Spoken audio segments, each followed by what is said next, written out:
देवो न भूतो न भविष्यति ब्रह्मरुद्रादिवन्द्यं त्वां भजे वेङ्कटनायकं निवारयस्व अनिष्टानि सादरेष्टानि माधव श्रीवेङ्कटेशं लक्ष्मीशम् अनिष्टघ्नम् अभीष्टदं चतुर्मुखेरतनयं श्रीनिवासं भजे निशम् मातर्मे मातरिष्वन् पितुरतुलगुरो भ्रातरिष्टाप्तबन्धो स्वामिन् सर्वान्तरात्मन्नजरजररितजन्ममृत्यामयानां गोविन्दे देहि भक्तिं भवति च भगवन्नूर्जितां निर्निमित्तां निर्व्याजां निश्चलां सद्गुणगणबृहतीं शाश्वतीमाशुदेव नमोऽस्तु तात्विका देवाः विष्णुभक्तिपरायणाः धर्ममार्गे प्रेरयन्तो भवन्तः सर्वरेव हि आपादमौलिपर्यन्तं गुरूणामाकृतिं स्मरेत् तेन विघ्नाः प्रणश्यन्ति सिद्ध्यन्ति च मनोरथाः श्रीगुरुभ्यो नमः। तस्योपरि वरादिव्या स्वामि पुष्करणी शुभा मत्स्यकच्छपसंभारा जलकुक्कुटभूषणा स्वस्त्यस्तु सताम् अशेषसन्मङ्गलानि भवन्तु श्लोकैकश्रवणपठनमात्रेण कथा वक्तुश्च श्रोतॄणाम् निखिलकलिकतकल्मषापनूतनपटुतरे मोक्षाद्यखिलपुरुषार्थसाधनीभूते भविष्योत्तरपुराणे वेङ्कटेशमाहात्म्ये यत्किञ्चित् पूर्वोक्तप्रमेयानुवादः। हरि ओं हरि ओं हरि ओं। ಶ್ರೀ ಗುರುಭ್ಯೋ ನಮಃ. ಜ್ಞಾನಿಗಳಾದ ಗೌತಮ ಋಷಿಗಳ ಮಕ್ಕಳಾದ ಶತಾನಂದರು ಸೀತಾದೇವಿಯ ತಂದೆ ಜನಕ ಮಹಾರಾಜನಿಗೆ ಶ್ರೀನಿವಾಸನ ಚರಿತ್ರೆಯನ್ನ ನಿರೂಪಣೆ ಮಾಡ್ತಾ ಇದ್ದಾರೆ. ತಾನು ತಮ್ಮನನ್ನ ಕಳ್ಕೊಂಡು ದುಃಖದಲ್ಲಿ ರಾಜ್ಯದ ಭಾರ ಹೇಗೆ ನಿರ್ವಹಿಸಲಿ, ಮಕ್ಕಳ ಮದುವೆ ಹೇಗೆ ಮಾಡಲಿ ಅಂತ ಚಿಂತೆಯಲ್ಲಿ ಇರುವ ಜನಕನಿಗೆ ಪರಮಾತ್ಮನ ಕಥೆ ಕೇಳು, ಎಲ್ಲ ಆಪತ್ತುಗಳನ್ನು ಪರಿಹಾರ ಮಾಡುತ್ತದೆ ಅಂತ ಜನಕರಾಜನಿಗೆ ಈ ಚರಿತ್ರೆಯನ್ನ ನಿರೂಪಣೆ ಮಾಡುತ್ತಾರೆ. ಯಾವ ಪರ್ವತದಲ್ಲಿ ಪರಮಾತ್ಮ ಸನ್ನಿಹಿತನಾಗಿದ್ದಾನೆ, ಆ ಪರ್ವತದ ಹಿನ್ನೆಲೆ ಏನು, ಅದೇ ಪರ್ವತಕ್ಕೆ ಯಾಕೆ ಬಂದ ಅಂತ ಇತಿಹಾಸವನ್ನ, 4 ಯುಗಗಳ ಇತಿಹಾಸವನ್ನ ಪರ್ವತದ ಹಿಂದೆ ಇದೆ. ಕೃತಯುಗದಲ್ಲಿ ವೃಷಭಾಚಲ, ತ್ರೇತಾಯುಗದಲ್ಲಿ ಅಂಜನಾಚಲ, ದ್ವಾಪರದಲ್ಲಿ ಶೇಷಾಚಲ, ಕಲಿಯುಗದಲ್ಲಿ ವೆಂಕಟಾಚಲ ಅಂತ ಒಂದೊಂದು ಯುಗದಲ್ಲಿ ಆ ಹೆಸರುಗಳು ಬರೋದಕ್ಕೆ ಕಾರಣವನ್ನ ಶತಾನಂದರು ತಿಳಿಸಿ, ಈ ಪರ್ವತಕ್ಕೆ ದೇವರು ಯಾಕೆ ಬಂದ ಅಂತ ಮತ್ತೆ ಜನಕರಾಜ ಪ್ರಶ್ನೆ ಕೇಳ್ತಾನೆ. ಅದಕ್ಕೂ ಉತ್ತರ ಕೊಟ್ಟಿದ್ದಾರೆ. ದೇವತೆಗಳೆಲ್ಲ, ಋಷಿ ಮುನಿಗಳೆಲ್ಲ ಯಜ್ಞ ಮಾಡುವಾಗ ನಾರದರು ಬಂದು ಈ ಯಜ್ಞವನ್ನ ಯಾರಿಗೆ ಸಮರ್ಪಣೆ ಮಾಡ್ತೀರಿ ಅಂತ ಕೇಳ್ತಾರೆ. ಎಲ್ಲ ಋಷಿಗಳಿಗೆ ಗೊತ್ತಿದೆ, ಅದು ತಾತ್ಕಾಲಿಕವಾಗಿ ಮರ್ತು ಹೋಗಿದ್ದಾರೆ. ಮಾಡುವ ಯಜ್ಞ ಯಾರಿಗೆ ಸಮರ್ಪಣೆ ಮಾಡಬೇಕು ಅಂತ ಗೊತ್ತಾಗದೆ ಭೃಗು ಋಷಿಗಳಿಗೆ ಹೇಳ್ತಾರೆ, 3 ಲೋಕ ಸಂಚಾರ ಮಾಡಿಕೊಂಡು ಬನ್ನಿ, ಎಲ್ಲ ದೇವತೆಗಳಲ್ಲಿ ಉತ್ತಮರು ಯಾರು ಅಂತ ಪರೀಕ್ಷೆ ಮಾಡಿಕೊಂಡು ಬನ್ನಿ, ಅವರಿಗೆ ಯಜ್ಞವನ್ನ ಸಮರ್ಪಣೆ ಮಾಡೋಣ ಅಂತ ಋಷಿಗಳಂದಾಗಲಿ ಅಂತ ಹೊರಡುತ್ತಾರೆ. ಭೃಗು ಋಷಿಗಳು ಮೊದಲು ಸತ್ಯಲೋಕಕ್ಕೆ ಬರ್ತಾರೆ. ಸಾಷ್ಟಾಂಗ ನಮಸ್ಕಾರ ಮಾಡಿದರೂ ಬ್ರಹ್ಮದೇವರು ಮಾತಾಡಲಿಲ್ಲ, ನೋಡಲಿಲ್ಲ. ಕಣ್ಣು ಮುಚ್ಚಿ ಜಪ ಮಾಡ್ತಿದ್ದಾರೆ, ಧ್ಯಾನ ಮಾಡ್ತಾರೆ.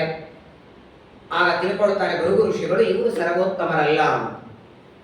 ಎರಡನೇದಾಗಿ ಕೈಲಾಸಕ್ಕೆ ಬರ್ತಾರೆ, ಅಲ್ಲಿಯೂ ಮರ್ಯಾದೆ ಗೌರವ ಸಿಗಲಿಲ್ಲ. ಕೊನೆಗೆ ಪರಮಾತ್ಮನ ಎದೆಗೆ ಜೋರಾಗಿ ಒದಿತಾರೆ. ಪರಮಾತ್ಮ ಪಾದಪೂಜೆಯನ್ನ ಮಾಡ್ತಾನೆ. ಆ ಸಂದರ್ಭವನ್ನ ನೋಡಿ ಲಕ್ಷ್ಮೀದೇವಿ ಅಲ್ಲಿಂದ ಹೊರಡುತ್ತಾಳೆ, ಕೊಲ್ಲಾಪುರಕ್ಕೆ ಬರ್ತಾಳೆ. ಇದೇ ಒಂದು ಅವಕಾಶವನ್ನು ನೋಡಿಕೊಂಡು ಪರಮಾತ್ಮ ವೈಕುಂಠ ಬಿಟ್ಟು ಭೂಮಿಗೆ ಬಂದ. ಲಕ್ಷ್ಮೀದೇವಿ ಭಕ್ತರ ಮೇಲೆ ಅನುಗ್ರಹಕ್ಕೆ ಹೊರಟಿದ್ದಾಳೆ, ತಾನೂ ಹೊರಡಬೇಕು. ಈ ಕಥೆ ನೀವು ಕೇಳಿದರೆ ಗೊಂದಲ ಆಗತ್ತೆ. ಪರಮಾತ್ಮ ಲಕ್ಷ್ಮೀದೇವಿ ಕೊಲ್ಲಾಪುರಕ್ಕೆ ಹೋದದ್ದಕ್ಕೆ ತಾನು ಒಬ್ಬಂಟಿಕನಾಗಿದ್ದೇನ್ ಮಾಡೋದು ವೈಕುಂಠದಲ್ಲಿ ಅಂತ ಹೊರಟ. ಅವನು ಒಬ್ಬಂಟಿಕರು ಎಂದೂ ಆಗಲ್ಲ. ಮಧ್ವಾಚಾರ್ಯ ಹೇಳ್ತಾರೆ, ಕನಸಿನಲ್ಲಿಯೂ ಲಕ್ಷ್ಮೀನಾರಾಯಣರು ಬೇರೆ ಅಂತ ತಿಳ್ಕೊಂಡ್ರೆ ಅಂಧಂತಮಸ್ಸಾಗತ್ತಂತ, ನರಕಲ್ಲ. ನರಕಕ್ಕೆ ಹೋದ್ರೆ ತಿರುಗಿ ಬರ್ತೀವಿ. ತಿರುಗಿ ಬರದೇ ಇರುವ ಶಾಶ್ವತ ದುಃಖ ಕೊಡುವಂತಹ ನರಕಕ್ಕೆ ಅಂಧಂತಮಸ್ಸು. ಒಂದು ಕ್ಷಣವೂ ಲಕ್ಷ್ಮೀನಾರಾಯಣರು ಬೇರೆ ಅಂತ ತಿಳಿಯೋ ಹಾಗಿಲ್ಲ. ಹಾಗಾಗಿ ಪರಮಾತ್ಮನನ್ನ ಬಿಟ್ಟು ಹೊರಟದಿಲ್ವೇ ಇಲ್ಲ. ಒಂದು ರೂಪದಿಂದ ಭಗವಂತನ ವಕ್ಷಸ್ಥಳದಲ್ಲಿ ವಾಸ ಮಾಡುತ್ತಾಳೆ. ಹಾಗಾದರೆ ಲಕ್ಷ್ಮೀದೇವಿ ಕೊಲ್ಲಾಪುರಕ್ಕೆ ಹೊರಟದ್ದು ಜಗಳ ಮಾಡಿ ಅಲ್ಲ. ಅವಳು ಬರದೇ ಇದ್ದರೆ ಕಲಿಯುಗದಲ್ಲಿರುವ ಸಜ್ಜನರ ಉದ್ಧಾರ ಹೇಗೆ? ನಾನಾ ರೀತಿಯಾದ ದುಃಖಗಳನ್ನ ಪರಿಹಾರ ಮಾಡಬೇಕು ಅಂತ ಭಕ್ತರ ಮೇಲೆ ಅನುಗ್ರಹಕ್ಕೆ ಅವಳು ಹೊರಟಿದ್ದಾಳೆ. ದೇವರಂದ, ನೀನೊಬ್ಬಳೆ ಯಾಕೆ, ನೀನು ಮುಂದೆ ನಡಿ, ನಾನು ಹಿಂದೆ ಬರ್ತೇನೆ. ಹೊರತು ಜಗಳ ಮಾಡಿಕೊಂಡು ಲಕ್ಷ್ಮೀದೇವಿ ಬಂದು ಅಂತ ಸರ್ವತಾ ತಪ್ಪು. ಲಕ್ಷ್ಮೀದೇವಿ ಕೊಲ್ಲಾಪುರಕ್ಕೆ ಬಂದ ಮೇಲೆ ಕೆಲವು ದಿನಗಳ ನಂತರ ವೈಕುಂಠವನ್ನ ಬಿಟ್ಟು ಪರಮಾತ್ಮ ಈ ಪರ್ವತಕ್ಕೆ ಬರ್ತಾನೆ. ತಾನು ಬಂದದ್ದು ನಿಂತದ್ದು ಮೊದಲು ನಾರಾಯಣಗಿರಿ ಅಂತಿದೆ 7 ಪರ್ವತದಲ್ಲಿ. ಆ ನಾರಾಯಣಗಿರಿಯಲ್ಲಿ ಬಂದು ಮೊದಲು ನಿಂತುಕೊಂಡು ತಾನು ವಾಸ ಮಾಡುವುದಕ್ಕೆ ಒಂದು ಹುತ್ತನ್ನು ಆರಿಸಿಕೊಳ್ತಾನೆ. ಪಕ್ಕದಲ್ಲಿ ಸ್ವಾಮಿ ಪುಷ್ಕರಣಿ. ಇದಕ್ಕೆ ಪುಷ್ಕರಣಿ ಅಂತ ಹೆಸರು. ನೋಡಿ, ನದಿಗಳ ಬೇರೆ, ಸರೋವರ ಬೇರೆ, ಸಮುದ್ರ ಬೇರೆ. ಬಾವಿಗಳಲ್ಲಿ 2 ಇರುತ್ತೆ. ಸೇದಿಕೊಂಡು ಹಾಕುವ ಬಾವಿಗಳಿಗೆ ವಾಪಿ ಅಂತ ಕರೀತಾರೆ. ಒಳಗೆ ಇಳಿದು ಅವಗಾಹನ ಮಾಡೋದನ್ನ ಕೂಪ, ವಾಪಿ ಅಂತಾರೆ. ಸೇದಿಕೊಳ್ಳೋದನ್ನ ಕೂಪ ಅಂತ ಕರೆಯೋದು. 2 ಬೇರೆ ಅದು. ಬಾವಿಗಳಲ್ಲೇನೆ ಈ ಗುಂಡಾಗಿ ರಿಂಗ್ ಹಾಕ್ತಾರೆ, ಕೇವಲ ಎಳ್ಕೊಂಡು ಸ್ನಾನ ಮಾಡೋದು, ಅದನ್ನ ಕೂಪ ಅನ್ನೋದು. ಕೆಲವು ಬಾವಿಗಳು ಒಳಗೆ ಇಳಿಲಿಕ್ಕೆ ಬರ್ತದೆ, ಒಳಗೆ ಇಳಿದು ಸ್ನಾನ ಮಾಡಿ ಅವಗಾಹನ ಮಾಡೋದು, ಅದನ್ನ ವಾಪಿ. ವಾಪಿ, ಕೂಪ, ತಟಾಕ, ನದಿ, ಸಮುದ್ರ ಇದೆಲ್ಲ ವ್ಯತ್ಯಾಸ ಇದೆ. ಆದರೆ ಪುಷ್ಕರಣಿಗಳು ಇವತ್ತು ಬೇಕಾದಷ್ಟು ಸಿಗುತ್ತವೆ. ಒಂದೊಂದು ಊರಲ್ಲಿ ಪುಷ್ಕರಣಿ. ಆದರೆ ಇದಕ್ಕೆ ಮಾತ್ರ ಬರೇ ಪುಷ್ಕರಣಿ ಇಲ್ಲ, ಸ್ವಾಮಿ ಪುಷ್ಕರಣಿ. ಯಾಕೆ ಹೆಸರು ಬಂತು? ಸ್ವಾಮಿ ಪುಷ್ಕರಣಿ ಅಂತ ಹೆಸರು ಬರೋದಕ್ಕೆ ಬ್ರಹ್ಮಾಂಡ ಪುರಾಣದಲ್ಲಿ ಒಂದು ಕಥೆ ಬರ್ತದೆ. ಹಿಂದೆ ಶಂಖ ಅಂತ ಒಬ್ಬ ರಾಜ ಇದ್ದ. ಶಂಖ ಅಥವಾ ಶಂಖಣ 2 ಹೆಸರಿದೆ ಅವನಿಗೆ. ದೊಡ್ಡ ರಾಜ, ಸಮೃದ್ಧವಾದ ಐಶ್ವರ್ಯ. ಅವನ ರಾಜ್ಯದಲ್ಲಿ ಎಷ್ಟು ಸಂಪತ್ತಿತ್ತು ಅಂದರೆ ಪ್ರತಿನಿತ್ಯ 100 ಬ್ರಾಹ್ಮಣರಿಗೆ ದಾನ ಕೊಡ್ತಿದ್ದ. ಸಮೃದ್ಧ ಮಳೆ ಬೆಳೆ. ಆದರೆ ಆ ಶಂಖ ರಾಜ ಒಂದು ದಿನ ರಾತ್ರಿ ಹೊತ್ತು ಮಲಗಿದ್ದ. ಇವನ ಸಂಪತ್ತನ್ನು ನೋಡಿ ಬೇರೆ ರಾಜರಿಗೆ ಅದರ ಮೇಲೆ ಆಸಕ್ತಿ ಬಂತು. ಏನಾದರೂ ಮಾಡಿ ಇವನನ್ನ ಸಂಹಾರ ಮಾಡಿ ಸಂಪತ್ತು ತಗೊಳ್ಬೇಕು ಅಂತ ಶಂಖರಾಜನ ಮೇಲೆ ಎಲ್ಲ ರಾಜರು ಆಕ್ರಮಣ ಮಾಡ್ತಾರೆ. ರಾಜರು, ಸೈನಿಕರು. ಯಾರೋ ಒಬ್ಬರೋ ಇಬ್ಬರೋ ಬಂದ್ರೆ ಜಗಳಾಡಿ ಯುದ್ಧ ಮಾಡಬಹುದು. ಏಕಕಾಲಕ್ಕೆ 1000 ಜನ ಮೇಲೆ ಬಂದ್ರೆ ಏನ್ ಮಾಡ್ತಾನೆ ಪಾಪ. 100,000 ಸೈನಿಕರೆಲ್ಲ ಶಂಖರಾಜನ ಮೇಲೆ ಬಾಣಗಳನ್ನ ಹಾಕಿ ಅವನನ್ನ ಒಂದು ಕಂಬಕ್ಕೆ ಕಟ್ಟುತ್ತಾರೆ. ಇಡೀ ಸಂಪತ್ತು ದೋಚ್ಕೊಂಡು ಹೋಗಿ ಬಿಡ್ತಾರೆ. ಆಗ ಅವನಿಗೆ ನೆನಪಾದದ್ದು, ಪರಮಾತ್ಮನ ನೆನಪಾಯಿತು. ಈ ಪರ್ವತಕ್ಕೆ ಬರ್ತಾನೆ, ಶ್ರೀನಿವಾಸನಿಗೆ ಪ್ರದಕ್ಷಿಣೆ ಹಾಕ್ತಾನೆ. ಏನ್ ಮಾಡ್ಲಿ ಅಂತಾನೆ. ಒಂದು ಕಾಲದಲ್ಲಿ ಆನೆ ಕುದುರೆ ಮೇಲೆ ಓಡಾಡುವ ವ್ಯಕ್ತಿ ಇವತ್ತು ಇನ್ನೊಬ್ಬರ ಹತ್ರ ನಾನು ಅನ್ನಕ್ಕೆ ಕೈ ಚಾಚಬೇಕು, ನನ್ನ ಸಂಪತ್ತೆಲ್ಲ ಹೋಗಿದೆ ಅಂದಾಗ ಪರಮಾತ್ಮ ಸಾಕ್ಷಾತ್ ಶ್ರೀನಿವಾಸ ಹೇಳ್ತಾನೆ, ಈ ಪುಷ್ಕರಣಿಯಲ್ಲಿ ಸ್ನಾನ ಮಾಡು, ನೀನು ಕಳಕೊಂಡ ನಿನ್ನ ಸ್ವಾಮಿತ್ವ ಮತ್ತೆ ಮರಳಿ ಬರ್ತದೆ. ಸ್ವಾಮಿತ್ವ ಅಂದ್ರೆ ಒಡೆತನ. ಯಾವ ಸ್ವಾಮಿತ್ವ, ಯಾವ ಶ್ರೀಮಂತಿಕೆ ಕಳ್ಕೊಂಡಿದ್ದಿ ಅದು ಮತ್ತೆ ನೀನು ಮರಳಿ ಪಡಿತಿ. ಅಷ್ಟೇ ಅಲ್ಲ, ಇವತ್ತಿನಿಂದ ಈ ಪುಷ್ಕರಣಿಗೆ ಸ್ವಾಮಿ ಪುಷ್ಕರಣಿ ಅಂತ ಹೆಸರು ಬರಲಿ. ನಮ್ಮ ಜೀವನದಲ್ಲಿಯೂ ಏನಾದರೂ ಕಳ್ಕೊಂಡಿದ್ರೆ ಅಂದ್ರೆ ಮತ್ತೆ ಸೂಜಿ ಡಬ್ಬಣ ಕಳೆದು ಹೋಗಿ ಸ್ನಾನ ಮಾಡಿದ್ರಲ್ಲ, ಅದಲ್ಲ. ಕಡಲೆ ಹಿಟ್ಟು ಸಿಗ್ತಾ ಇಲ್ಲ, ಕಡಲೆ ಹಿಟ್ಟು ಕಳೆದಿದೆ, ಕಡಲೆ ನಾವು ಬಜಿ ಮಾಡಬೇಕು, ಆಲೂಗಡ್ಡೆ ಕಳೆದಿದೆ ಅಂದ್ರಲ್ಲ.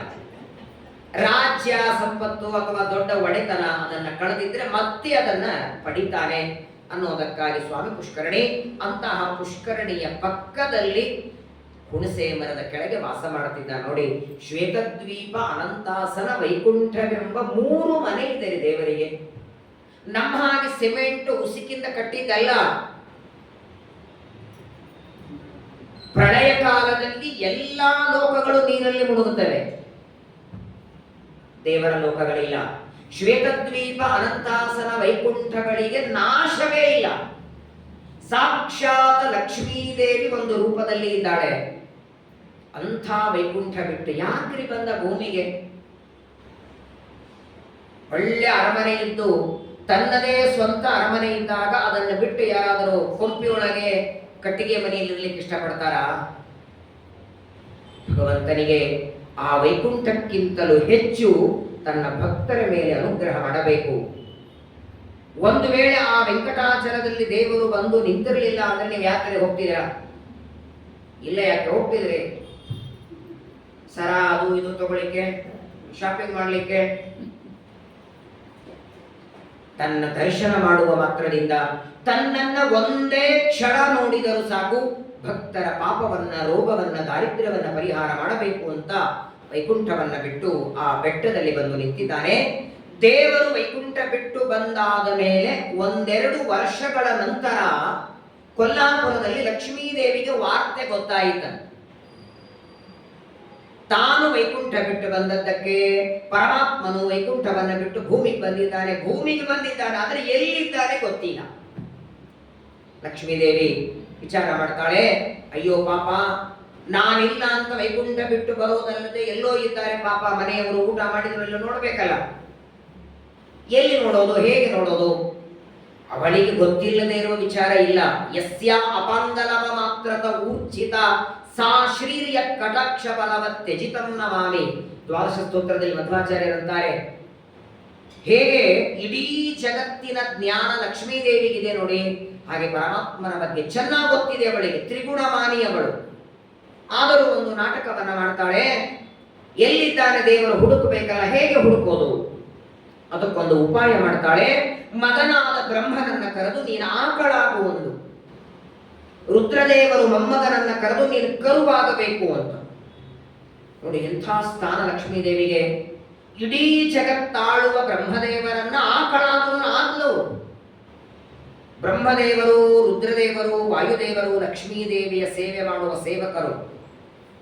ಬ್ರಹ್ಮದೇವರನ್ನ ಆಕಳು ಮಾಡಿ, ರುದ್ರದೇವರನ್ನ ಕರು ಮಾಡಿ, ತಾನು ಒಂದು ಗೋಪಾಲಿಯ ವೇಷ ಹಾಕೊಂಡಿದ್ದಾಳೆ. ಆಕಳ ಕರುವನ್ನು ತಗೊಂಡು ಮಾರೋದಕ್ಕೆ ಹೊರಟಿದ್ದಾಳೆ.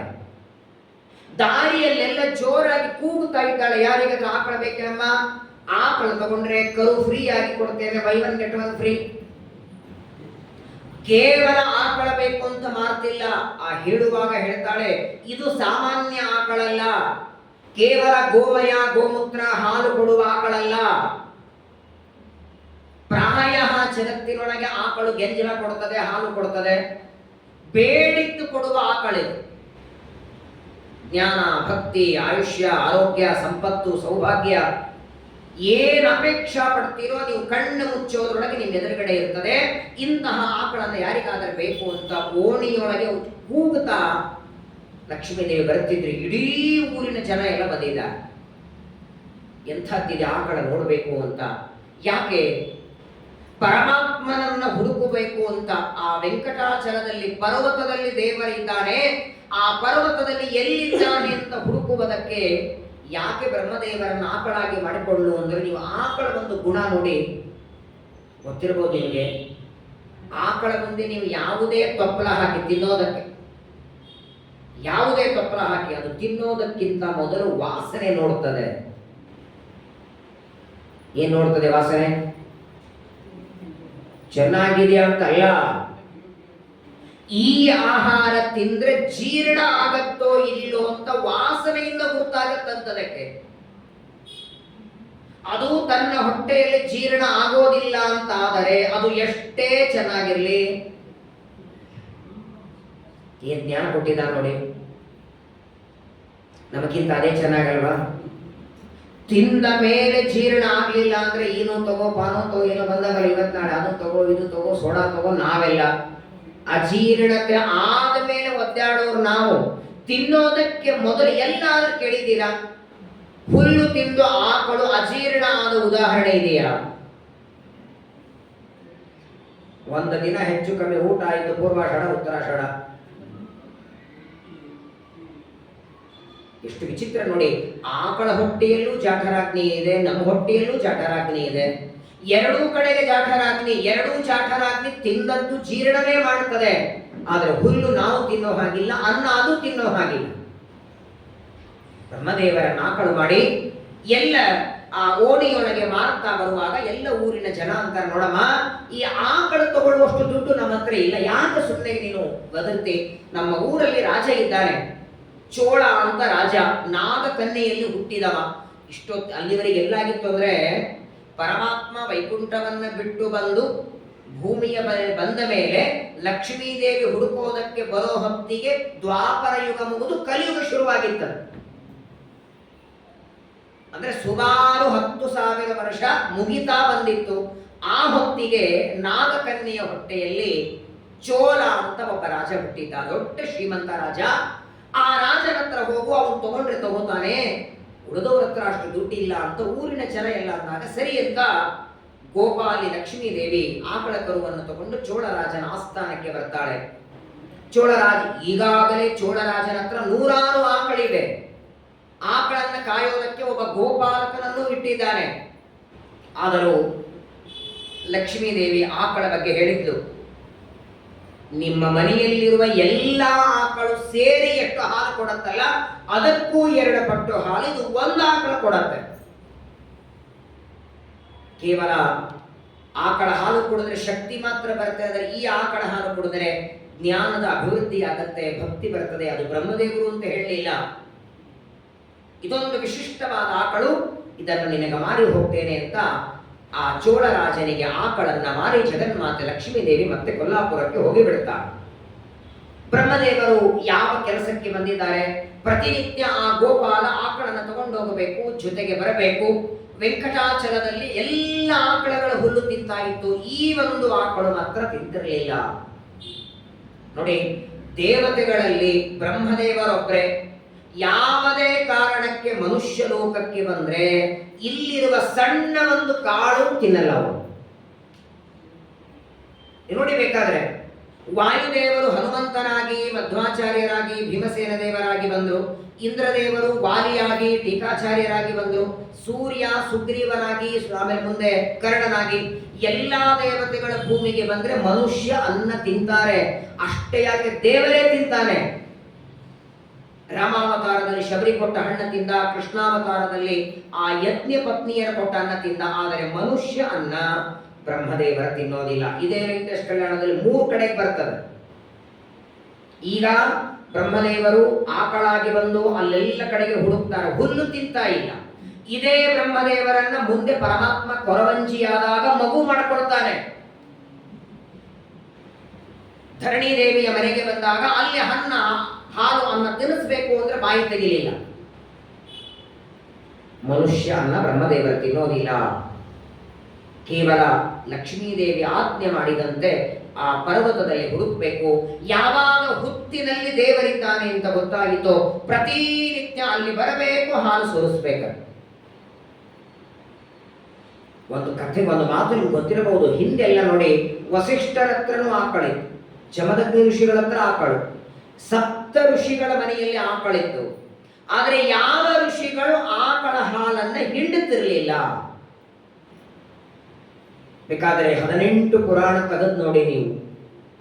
ಹಿಂದೆಲ್ಲ ಋಷಿ ಮುನಿಗಳು ಅಭಿಷೇಕಕ್ಕೆ ಹಾಲು ಬೇಕು ಅಂದ್ರೆ ಹೀಗೆ ಪಾತ್ರ ಹಿಡಿದರೆ ಸಾಕು, ಆಕಳಗಳು ತಾವೇ ಹಾಲು ಕೊಡ್ತಿದ್ದು ಅಂತೆ. ಇವತ್ತು ಬಲವಂತವಾಗಿ ಹಿಂಡೋ ಪ್ರಸಂಗ ಇದೆ. ಯಾಕೆ ಹೇಳಿ? ಹಿಂದೆಲ್ಲ ಋಷಿ ಮುನಿಗಳು ಬಳಸ್ತಾ ಇದ್ದದ್ದು ಪರಮಾತ್ಮನ ಅಭಿಷೇಕಕ್ಕೆ. ಇವತ್ತು ಕಾಫಿ ಮಾಡಲಿಕ್ಕೆ, ಟೀ ಮಾಡಲಿಕ್ಕೆ. ಯಾವಾಗ ದೇವರಿಗಾಗಿ ನಾವು ಬಳಸೋದಿಲ್ಲ ಅಂತ ಗೊತ್ತಾಯಿತೋ ಆಕಳಗಳ ಕೊಡೋದು ನಿಲ್ಲಿಸಿತು. ತಾವಾಗಿ ಕೊಡೋದು ನಿಲ್ಲಿಸಿದ್ದಕ್ಕೆ ಬಲವಂತ ಹಿಂಡೋ ಪ್ರಸಂಗ ಬಂದಿದೆ. ನಿಜವಾಗಿ ಕೆಲವು ದೃಶ್ಯ ನೋಡಿದ್ರೆ ಕಣ್ಣಲ್ಲಿ ನೀರೆಲ್ಲ ರಕ್ತ ಬರ್ತದೆ. ಇವತ್ತೆಲ್ಲ ಆಕಳಗಳಿಗೆ ಮಷಿನ್ಗಳನ್ನು ಹಚ್ಚಿದ್ದಾರೆ. ಎಷ್ಟು ವೇದನೆ ಆಗಬಹುದು ಹೇಳಿ. ಚೆನ್ನಾಗಿ ಕಾಫಿ ಮಾಡಿಕೊಂಡು ಸೋಫಾ ಮೇಲೆ ಕೂತು ಹೀಗೆ ಹೀಗೆ ತುಳಿಯಾಡ್ಕೋತ ನಾವು ಕುಡಿತೀವಿ. ಒಂದು ದಿನ ಆದರೂ ಅದರ ವೇದನೆ, ಅದರ ಕಷ್ಟ, ಅದರ ದುಃಖ ಇಲ್ಲಿ ಯಾರು ಹಿಂಡೋರಿಲ್ಲ. ಬ್ರಹ್ಮದೇವರು ಆಕಳ ರೂಪದಲ್ಲಿ ಆ ಹುತ್ತಿನ ಮೇಲೆ, ಆ ವಿಚಿತ್ರ ನೋಡಿ, ಹುತ್ತಿನ ಮೇಲೆ ಬಂದಾಕ್ಷಣ ದಬದಬದಬ ಹಾಲು ಸುರಿಬೇಕು. ಅಭಿಷೇಕನೂ ಹಾಲು, ನೈವೇದ್ಯನೂ ಹಾಲು. ಈ ಫಾಲ್ಗುಣ ಮಾಸದಲ್ಲಿ ಪಯೋವ್ರತ ಅಂತ ಬರ್ತದೆ. ಗಂಡು ಮಕ್ಕಳಿಲ್ಲ ಅಂದ್ರೆ ಗಂಡು ಸಂತಾನಕ್ಕಾಗಿ ಮಾಡೋ ವ್ರತ ಅದು. ಫಾಲ್ಗುಣ ಶುಕ್ಲ ಪಕ್ಷ ಪ್ರತಿಪದೆಯಿಂದ ದ್ವಾದಶಿವರೆಗೆ ಆ 12 ದಿನದ ಪಯೋವ್ರತದಲ್ಲಿ ಒಂದೇ ಲೋಟ ಹಾಲು ಕುಡಿಬೇಕಂತ. ಚಟ್ನಿ ಇಲ್ಲ, ಬಕ್ರಿ ಇಲ್ಲ, ಉಪ್ಪಿಟ್ಟಿಲ್ಲ, ಅವಲಕ್ಕಿ ಇಲ್ಲ. ಬೆಳಗ್ಗಿಂದ ಸಾಯಂಕಾಲವರೆಗೆ ಉಪವಾಸ, ಸಾಯಂಕಾಲ 1 ಲೋಟ ಹಾಲು 12 ದಿನ. ವಿಚಾರ ಮಾಡಿ, 12 ದಿನ ಪಯೋವ್ರತ ಮಾಡಿದರೆ ಗೋವಿಂದ. ಮೊನ್ನೆ ನಮ್ಮ ಕಾಶಿನಾಥವ್ರ ಮನೆಯವರು ಮಾಡಿದರು. ಮಾತೃ ಸಂಘದಲ್ಲಿ ಪ್ರತಿ ವರ್ಷ ಮಾಡ್ತಾರಂತೆ. ತುಂಬಾ ಕಷ್ಟ ಅದು. ವಿಚಾರ ಮಾಡಿ, 10-12 ದಿನ ಬರೆ ಹಾಲು ಮೇಲೆ ಇರೋದು ಕಷ್ಟ. ಶ್ರೀನಿವಾಸ ಆ ಪರ್ವತಕ್ಕೆ ಬಂದ ಮೇಲೆ 10,000 ವರ್ಷ ಬರೆ ಹಾಲೇ ಕುಡಿತಿದ್ದಾನೆ. ಇವತ್ತೇನು ವೆಂಕಟಾಚಲದಲ್ಲಿ ಹುಗ್ಗಿ ನೈವೇದ್ಯ ಮಾಡ್ತಾರೆ, ಮೊಸರನ್ನ ನೈವೇದ್ಯ ಮಾಡ್ತಾರೆ, ಚಿತ್ರಾನ್ನ, ಉಂಡೆ, ಅದೆಲ್ಲ ಇತ್ತೀಚೆಗೆ ಯಾವಾಗ ಬಕುಲಾದೇವಿ ಬಂದ ಮೇಲೆ ಶುರುವಾಯಿತು ನೈವೇದ್ಯ. ಅದಕ್ಕಿಂತ ಮೊದಲು ಶ್ರೀನಿವಾಸ ಬರೇ ಹಾಲು ಮೇಲೆ. ಅಲ್ಲ, ಬರೇ ಹಾಲು ಅಂದ್ರೆ ಬರೇ ಹಾಲು, ಅದರಲ್ಲಿ ಬೂಸ್ಟು ಇಲ್ಲ, ಗೋರ್ಮೆಂಟನೂ ಇಲ್ಲ, ಕಾಫಿ ಪುಡಿನೂ ಇಲ್ಲ, ಸಕ್ಕರೆನೂ ಇಲ್ಲ, ಕಾಸೋದು ಇಲ್ಲ.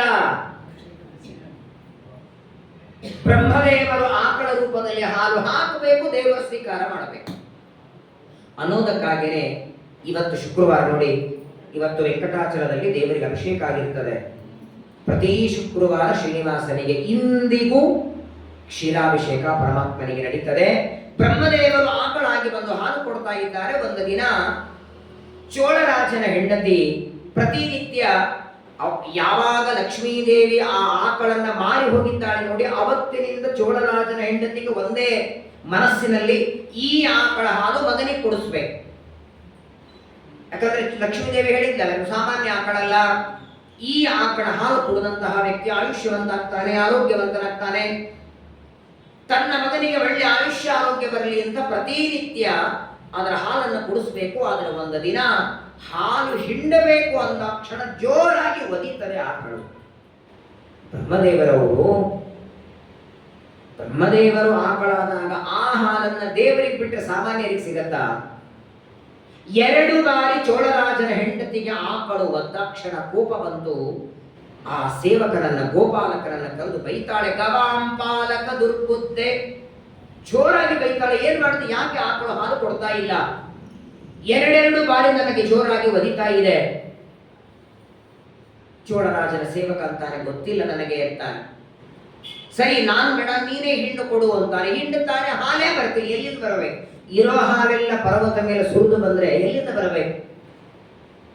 ಚೆನ್ನಾಗಿ ಜೊಣ್ಣೆ ತಗೊಂಡು ಬಾರಿಸ್ತಾಳೆ, ಹೊಡಿತಾಳೆ, ಹೊಡೆಸ್ಕೊಂಡಿದ್ದಾನೆ. ಅವನಂತಾನೆ, ನಾನೂ ಕುಡುದಿಲ್ಲ, ಯಾರೋ ಬೇರೆಯವರು ಬಂದು ಹಿಂಡುಕೊಂಡು ಹೋದದ್ದೂ ಇಲ್ಲ, ಹಾಗಾದ್ರೆ ಯಾರು ಕೊಡ್ತಿಲ್ಲ ಆಕಳ ಹಾಲು? ಗೊತ್ತಿಲ್ಲ ಅಂತಾನೆ. ನನ್ನ ಕೆಲಸ ಇಲ್ಲಿಂದ ಕರ್ಕೊಂಡು ಹೋಗ್ತೇನೆ, ವೆಂಕಟಾಚಲದಲ್ಲಿ ಎಲ್ಲ ಕಡೆಗೆ ಮೇಯಿಸ್ಲಿಕ್ಕೆ ಬಿಡ್ತೇನೆ, ಹುಲ್ಲು ತಿಂದ್ರೆ ಕರ್ಕೊಂಡ್ಬರ್ತೇನೆ. ಚೆನ್ನಾಗಿ ಹೊಡೆದಿದ್ದಾಳೆ, ಬೈದಿದ್ದಾಳೆ, ಹೊಡೆಸ್ಕೊಂಡ. ಮಾರನೇ ದಿನ ಚೋಳರಾಜನ ಸೇವಕ ಉಳಿದೆಲ್ಲ ಆಕಳನ್ನ ಬಿಟ್ಟ, ಇದೊಂದೇ ಆಕಳ ಬೆನ್ನ ಹತ್ತಿದ, ಇದೇನು ಮಾಡುತ್ತೆ ನೋಡೋಣ, ಈ ಆಕಳ ನಿಮಿತ್ತವಾಗಿ ನಾನು ಹೊಡೆಸ್ಕೊಂಡಿದ್ದೇನೆ ಅಂತ ಮಾರನೇ ದಿನ ಕೈಯಲ್ಲಿ ಒಂದು ಕೊಡ್ಲಿಯನ್ನು ತಗೊಂಡಿದ್ದಾನೆ. ಆಕಳ ಹಿಂದೆ ಬೆನ್ನು ಹತ್ತುತ್ತಾನೆ. ಬ್ರಹ್ಮದೇವರು ಪ್ರತಿನಿತ್ಯದಂತೆ ಆ ಹುತ್ತಿನ ಮೇಲೆ ಹಾಲು ಸುರಿಸ್ಬೇಕು. ಅದನ್ನ ದೂರದಲ್ಲಿ ನಿಂತು ನೋಡ್ತಾನೆ. ಕಣ್ಣು ಕೆಂಪು ಆಯ್ತು ಇವನದು. ಗೋಪಾಲಕ ಅಂತಾನೆ, ಈ ಆಕಳು ಇಲ್ಲಿ ಬಂದು ಹಾಲು ಹಾಕ್ತದೆ, ಮನೆಯಲ್ಲಿ ಚೋಳರಾಜರ ಹೆಂಡತಿ ನನಗೆ ಹೊಡಿತಾಳೆ, ಈ ಆಕಳ ನಿಮಿತ್ತ ನಿನ್ನೆ ನಾನು ಹೊಡೆಸ್ಕೊಂಡಿದ್ದೇನೆ, ಇವತ್ತು ಈ ಆಕಳನ್ನ ನಾನು ಹೊಡಿತೇನೆ ಅಂತ ಕೊಡ್ಲಿಯನ್ನು ತಗೊಂಡು ಬರ್ತಾನೆ. ಪ್ರತಿನಿತ್ಯದಂತೆ ಆ ಶ್ರೀನಿವಾಸನ ಮೇಲೆ ಹಾಲು ಹಾಕಿ ಆಯಿತು. ಇನ್ನೇನು ಆಕಳ ಹೊರಡಬೇಕು, ಇವನು ಕೊಡ್ಲಿ ತಗೊಂಡು ಬಂದ. ಎತ್ತಿ ಹಾಕಬೇಕು. ಆಕಳನ್ನ ಕೊಂದ ಪಾಪ ಬಂದರೂ ಚಿಂತೆ ಇಲ್ಲ, ಗೋಹತ್ಯೆ ಮಾಡಿದ ಪಾಪಕ್ಕೂ ನಾನು ಹೆದರಲ್ಲ. ಆದರೆ ಈ ಆಕಳು ಮಾಡಿದ ಅನ್ಯಾಯದಿಂದ ನಾನು ನಿನ್ನ ಹೊಡೆಸ್ಕೊಂಡಿದ್ದೇನೆ. ಆ ಗೋಪಾಲಕ ಆಕಳ ತಲೆ ಮೇಲೆ ಹಾಕಬೇಕು. ಸ್ವಭಕ್ತ ಹನನಂ ಲೋಕೆ ಸ್ವಾತ್ಮಾರ್ಥಂ ಸಹತೆ ತುಯಃ. ಆ ಹುತ್ತಿನಲ್ಲಿ ಕೂತ ಶ್ರೀನಿವಾಸ ವಿಚಾರ ಮಾಡ್ತಾನೆ, ಒಂದು ತುಳಸಿ ದಳ ಕೊಟ್ರೆ ಅವರ ಯೋಗಕ್ಷೇಮ ನೋಡ್ಕೊಳ್ತೇನೆ ಅಂತ ನಾನು ಪ್ರತಿಜ್ಞೆ ಮಾಡಿದ್ದೇನೆ. ಅನನ್ಯಾಶ್ಚಿಂತಯಂತೋ ಮಾಂ ಯೇ ಜನಾಃ ಪರ್ಯುಪಾಸತೆ ತೇಷಾಂ ನಿತ್ಯಾಭಿಯುಕ್ತಾನಾಂ ಯೋಗಕ್ಷೇಮಂ ವಹಾಮ್ಯಹಂ. ತುಳಸಿ ದಳ ಕೊಟ್ಟರು ಸಾಕು, ಒಂದು ಹೂವು ಒಂದು ಹಣ್ಣು ಕೊಟ್ಟರು ಅವರ ಯೋಗಕ್ಷೇಮ ನೋಡ್ಕೊಳ್ತೇನೆ ಅಂತ ನನ್ನ ಪ್ರತಿಜ್ಞೆ. ನನಗಾಗಿ ಹಗಲಿರುಳು ಈ ಆಕಳು ಸೇವೆ ಮಾಡುತ್ತಿದೆ. ಇಂಥ ಆಕಳಿಗೆ ಒಬ್ಬ ಗೋಪಾಲಕ ಹೊಡೆಯೋದಕ್ಕೆ ಬಂದಿದ್ದಾನೆ. ಅದನ್ನ ನೋಡ್ತಾ ನಾನೇನಾದರೂ ಕೂತ್ರೆ ನನ್ನಂತವನ ಪ್ರಪಂಚದೊಳಗೆ ಯಾವ ವ್ಯಕ್ತಿಯೂ ಇರಲ್ಲ. ಇದು ಅನುಕರಣೆಯನ್ನ ಜನ ಮಾಡಬಾರದು. ಹಾಗಾದ್ರೆ ಏನ್ ಮಾಡ್ಬೇಕೀಗ? ಆಕಳಿಗೆ ಬೀಳುವ ಪೆಟ್ಟನ್ನ ತಾನು ತಗೊಳ್ಬೇಕು ಅಂತ ವಿಚಾರ ಮಾಡ್ತಾನೆ. ಅನಂತ ಗುಣ ಪರಿಪೂರ್ಣ ಯಾವ ಪರಮಾತ್ಮನ ಶರೀರ ನಮ್ಮಂತೆ ತಂದೆ ತಾಯಿಗಳ ರಕ್ತ ಮಾಂಸದ ದೇಹ ಅಲ್ಲ ಅವನದು, ಸಾಕ್ಷಾತ್ ಚಿನ್ಮಯ. ಆದರೂ ಆ ಕೊಡಲಿಯ ಪೆಟ್ಟು ಚೋಳರಾಜನ ಸೇವಕ ಗೋಪಾಲಕ ಆಕಳ ಮೇಲೆ ಹೊಡಿಬೇಕು.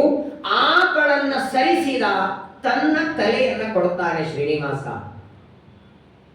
ಅಷ್ಟು ಜೋರಾಗಿ ಕೊಡಲಿಯ ಪೆಟ್ಟು ತಲೆ ಮೇಲೆ ಬಿದ್ದಿದೆ. ನೋಡಿ, ವೆಂಕಟೇಶ್ ಕಲ್ಯಾಣ ಹೇಳುತ್ತದೆ, ಸಾಮಾನ್ಯವಾಗಿ ತಲೆ ಮೇಲೆ ಏನೇ ಕಲ್ಲೋ ಏನೋ ಬಡದ್ರೆ ರಕ್ತ ಬರಬೇಕು. ಎಷ್ಟು ಬರುತ್ತೆ? ತಲೆಯಿಂದ ರಕ್ತ ಹಾರಬೇಕು. ಎಷ್ಟು ಹಾರಿತು ಅಂದ್ರೆ ಸಪ್ತತಾಲ ಪ್ರಮಾಣೇನ ರಕ್ತ ಸ್ಫೂರ್ತಿರಭೂತತ. ಈ ತಾಲ ಗಿಡ ಅಂತ ಕೇಳಿದ್ದೀರಾ? ಎತ್ತರವಾದ ಗಿಡಗಳಿಂದ ನೋಡಿ, ಭಾರಿ ಎತ್ತರ, ಅದರ ದಂಡೆನೆ ಕಾಣಲ್ಲ. ಅಂತಹ ತಾಲ ವೃಕ್ಷಗಳು ಅಂತ ಅಂತಹದ್ದು 7 ತಾಲ ವೃಕ್ಷ ಎಷ್ಟು ದೂರದಲ್ಲಿ ಹೋಗಬೇಕು ಅಷ್ಟು ಎತ್ತರಕ್ಕೆ ರಕ್ತ ಹಾರಿದೆ. ಎಲ್ಲಿಂದ ಬಂತು ರಕ್ತ? ಸತಚಿತ ಆನಂದ ಆತ್ಮ. ಬ್ರಹ್ಮಸೂತ್ರ ಹೇಳ್ತದೆ, ಸಚ್ಚಿದಾನಂದ ಆತ್ಮ ಅಂತ ದೇವರನ್ನ ಕರಿಬೇಕು. ಅವನ ಶರೀರದೊಳಗೆ ರಕ್ತ ಮಾಂಸ ಮಜ್ಜ ಅಸ್ಥಿ ಮೇಧಸ್ಸು ಇಲ್ಲ. ಇವನ ಕೊಡಲಿ ಹಾಕೋದ್ರೊಳಗೆ ಸೃಷ್ಟಿ ಮಾಡಿದ ಅಂತೆ ರಕ್ತವನ್ನ. ಬ್ರಹ್ಮಾಂಡನೇ ಸೃಷ್ಟಿ ಮಾಡೋನಿಗೆ ರಕ್ತ ಸೃಷ್ಟಿ ಮಾಡೋದು ಅಸಾಧ್ಯವೇ? 7 ತೆಂಗಿನ ಗಿಡದಷ್ಟು ಎತ್ತರಕ್ಕೆ ರಕ್ತ ಹಾರಿದೆ. ಆ ರಕ್ತದ ಧಾರೆ ನೋಡಿ ಹೊಡೆದಂತಹ ಗೋಪಾಲಕ ನೆಲದ ಮೇಲೆ ಬಿದ್ದು ಪ್ರಾಣ ಬಿಟ್ಟ. ನೋಡಿ, ಕಲಿಯುಗದೊಳಗೆ ಹೊಡೆದವನು ಸಾಯ್ತಾರೋ ಹೊಡೆಸ್ಕೊಂಡವನು ಸಾಯ್ತಾರೋ? ಇಲ್ಲಿ ನೋಡಿ ಉಲ್ಟಾ, ಹೊಡೆಸ್ಕೊಂಡವನು ಚೆನ್ನಾಗೇ ಇದ್ದಾನೆ. ಪರಮಾತ್ಮನ ತಲೆಗೆ, ಶ್ರೀನಿವಾಸನ ತಲೆಗೆ ಗಾಯ ಆಗಿದೆ, ಅವನಿಗೇನಾಗಿಲ್ಲ.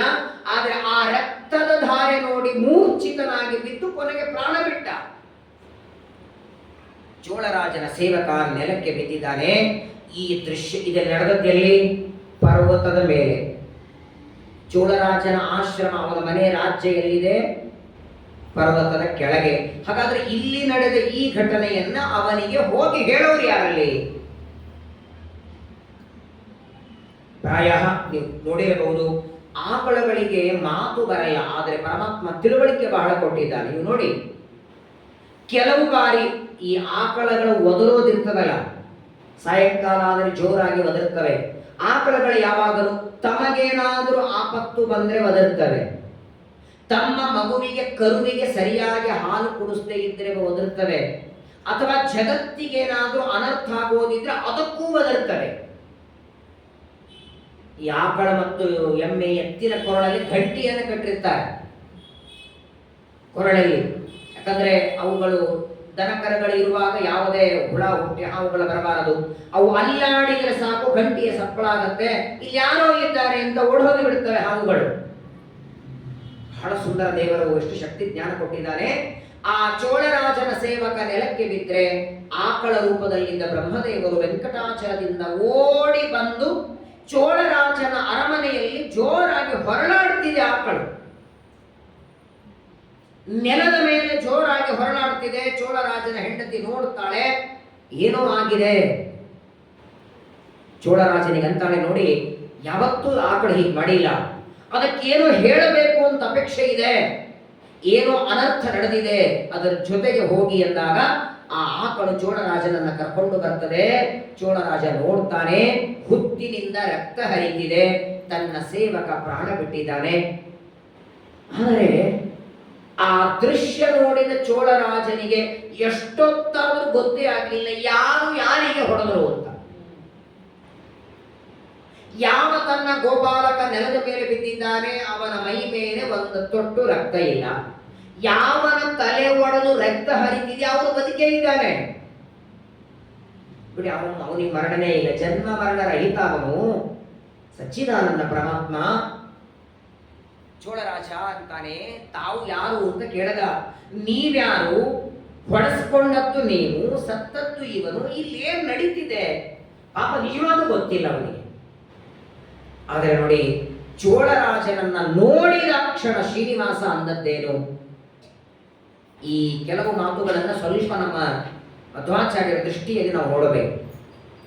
ಚೋಳರಾಜನನ್ನ ನೋಡಿದ ಕ್ಷಣ ಶ್ರೀನಿವಾಸ ಪಾಪಿಷ್ಠೋಸಿ ದುರಾಚಾರ ರಾಜ್ಯ ಐಶ್ವರ್ಯ ಮದೋನ್ನತ ಅನಾಥಂ ಭಕ್ತಿಹೀನಂ ಮಾಂ ದರಿದ್ರಂ ವನಚಾರಿಣಂ. ಪಾಪಿಷ್ಠ ಅಂತ ಬೈದ, ದುರಾಚಾರಿ ಅಂತಾನೆ.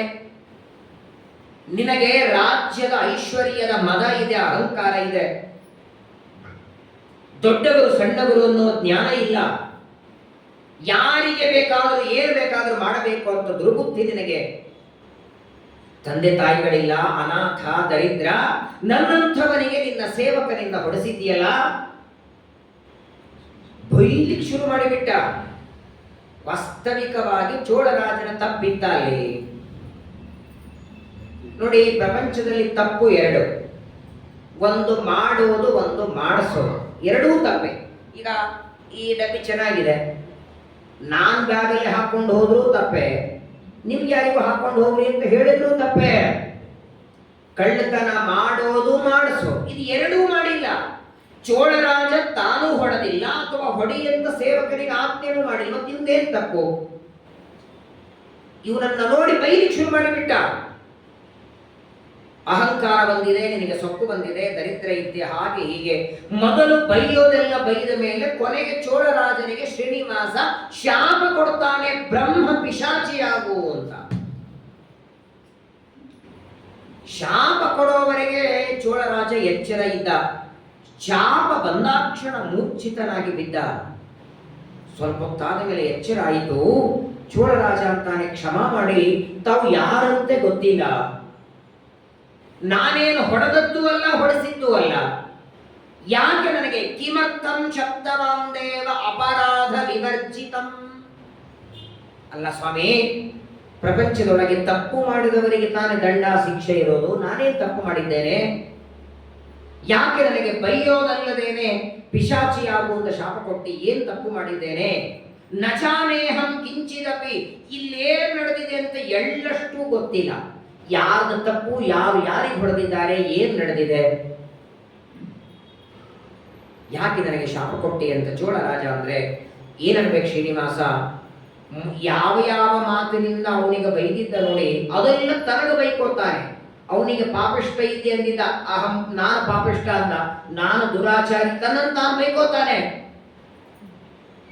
ಮೊದಲೆಲ್ಲ ಅವನನ್ನ ಬೈದು ಆಮೇಲೆ ಬೈಕೋತಾನೆ, ತನ್ನನ್ನು ಬೈಕೊಳ್ತಾನೆ. ಶ್ರೀನಿವಾಸ ಅಂತಾನೆ, ತಲೆಗೆ ಎಷ್ಟು ಜೋರಾಗಿ ಪೆಟ್ಟಾಗಿದೆ ಅಂದ್ರೆ ಆ ಪೆಟ್ಟಾದ ಮೇಲೆ ಯಾರಿದ್ದಾರೆ, ಏನ್ ಮಾತಾಡಬೇಕು ಅಂತ ನನಗೆ ಗೊತ್ತಾಗ್ಲಿಲ್ಲ, ತಿಳಿಯದೆ ನಾನು ಶಾಪ ಕೊಟ್ಟು ಬಿಟ್ಟೆ ಅಂತ. ಯದ್ವಾ ತದ್ವಾ ಮಾತುಗಳ ಬಂತು ಅಂದ್ರೆ ಅವ್ರ ತಲೆ ಸರಿ ಇಲ್ಲ ಅಂತಿರೋ ಇಲ್ಲೋ, ಇಲ್ಲಿ ತಲೆಗೆ ಬಡ್ದಿದೆ. ತಲೆಗೆ ಕೊಡ್ಲಿಯ ಪೆಟ್ಟು ಬಿದ್ದದ್ದಕ್ಕೆ ನಾನೇನು ಮಾತಾಡುತ್ತಿದ್ದೇನೆ ನನಗೆ ಗೊತ್ತಿಲ್ಲ ಅಂತಾನೆ ಶ್ರೀನಿವಾಸ. ಸರಿನಾ ಇದು? ನಿಮ್ಮಂಥವ್ರಾದ್ರೆ ಸರಿ, ಸರಿ ಇಲ್ಲ ಅನ್ಬೇಕು.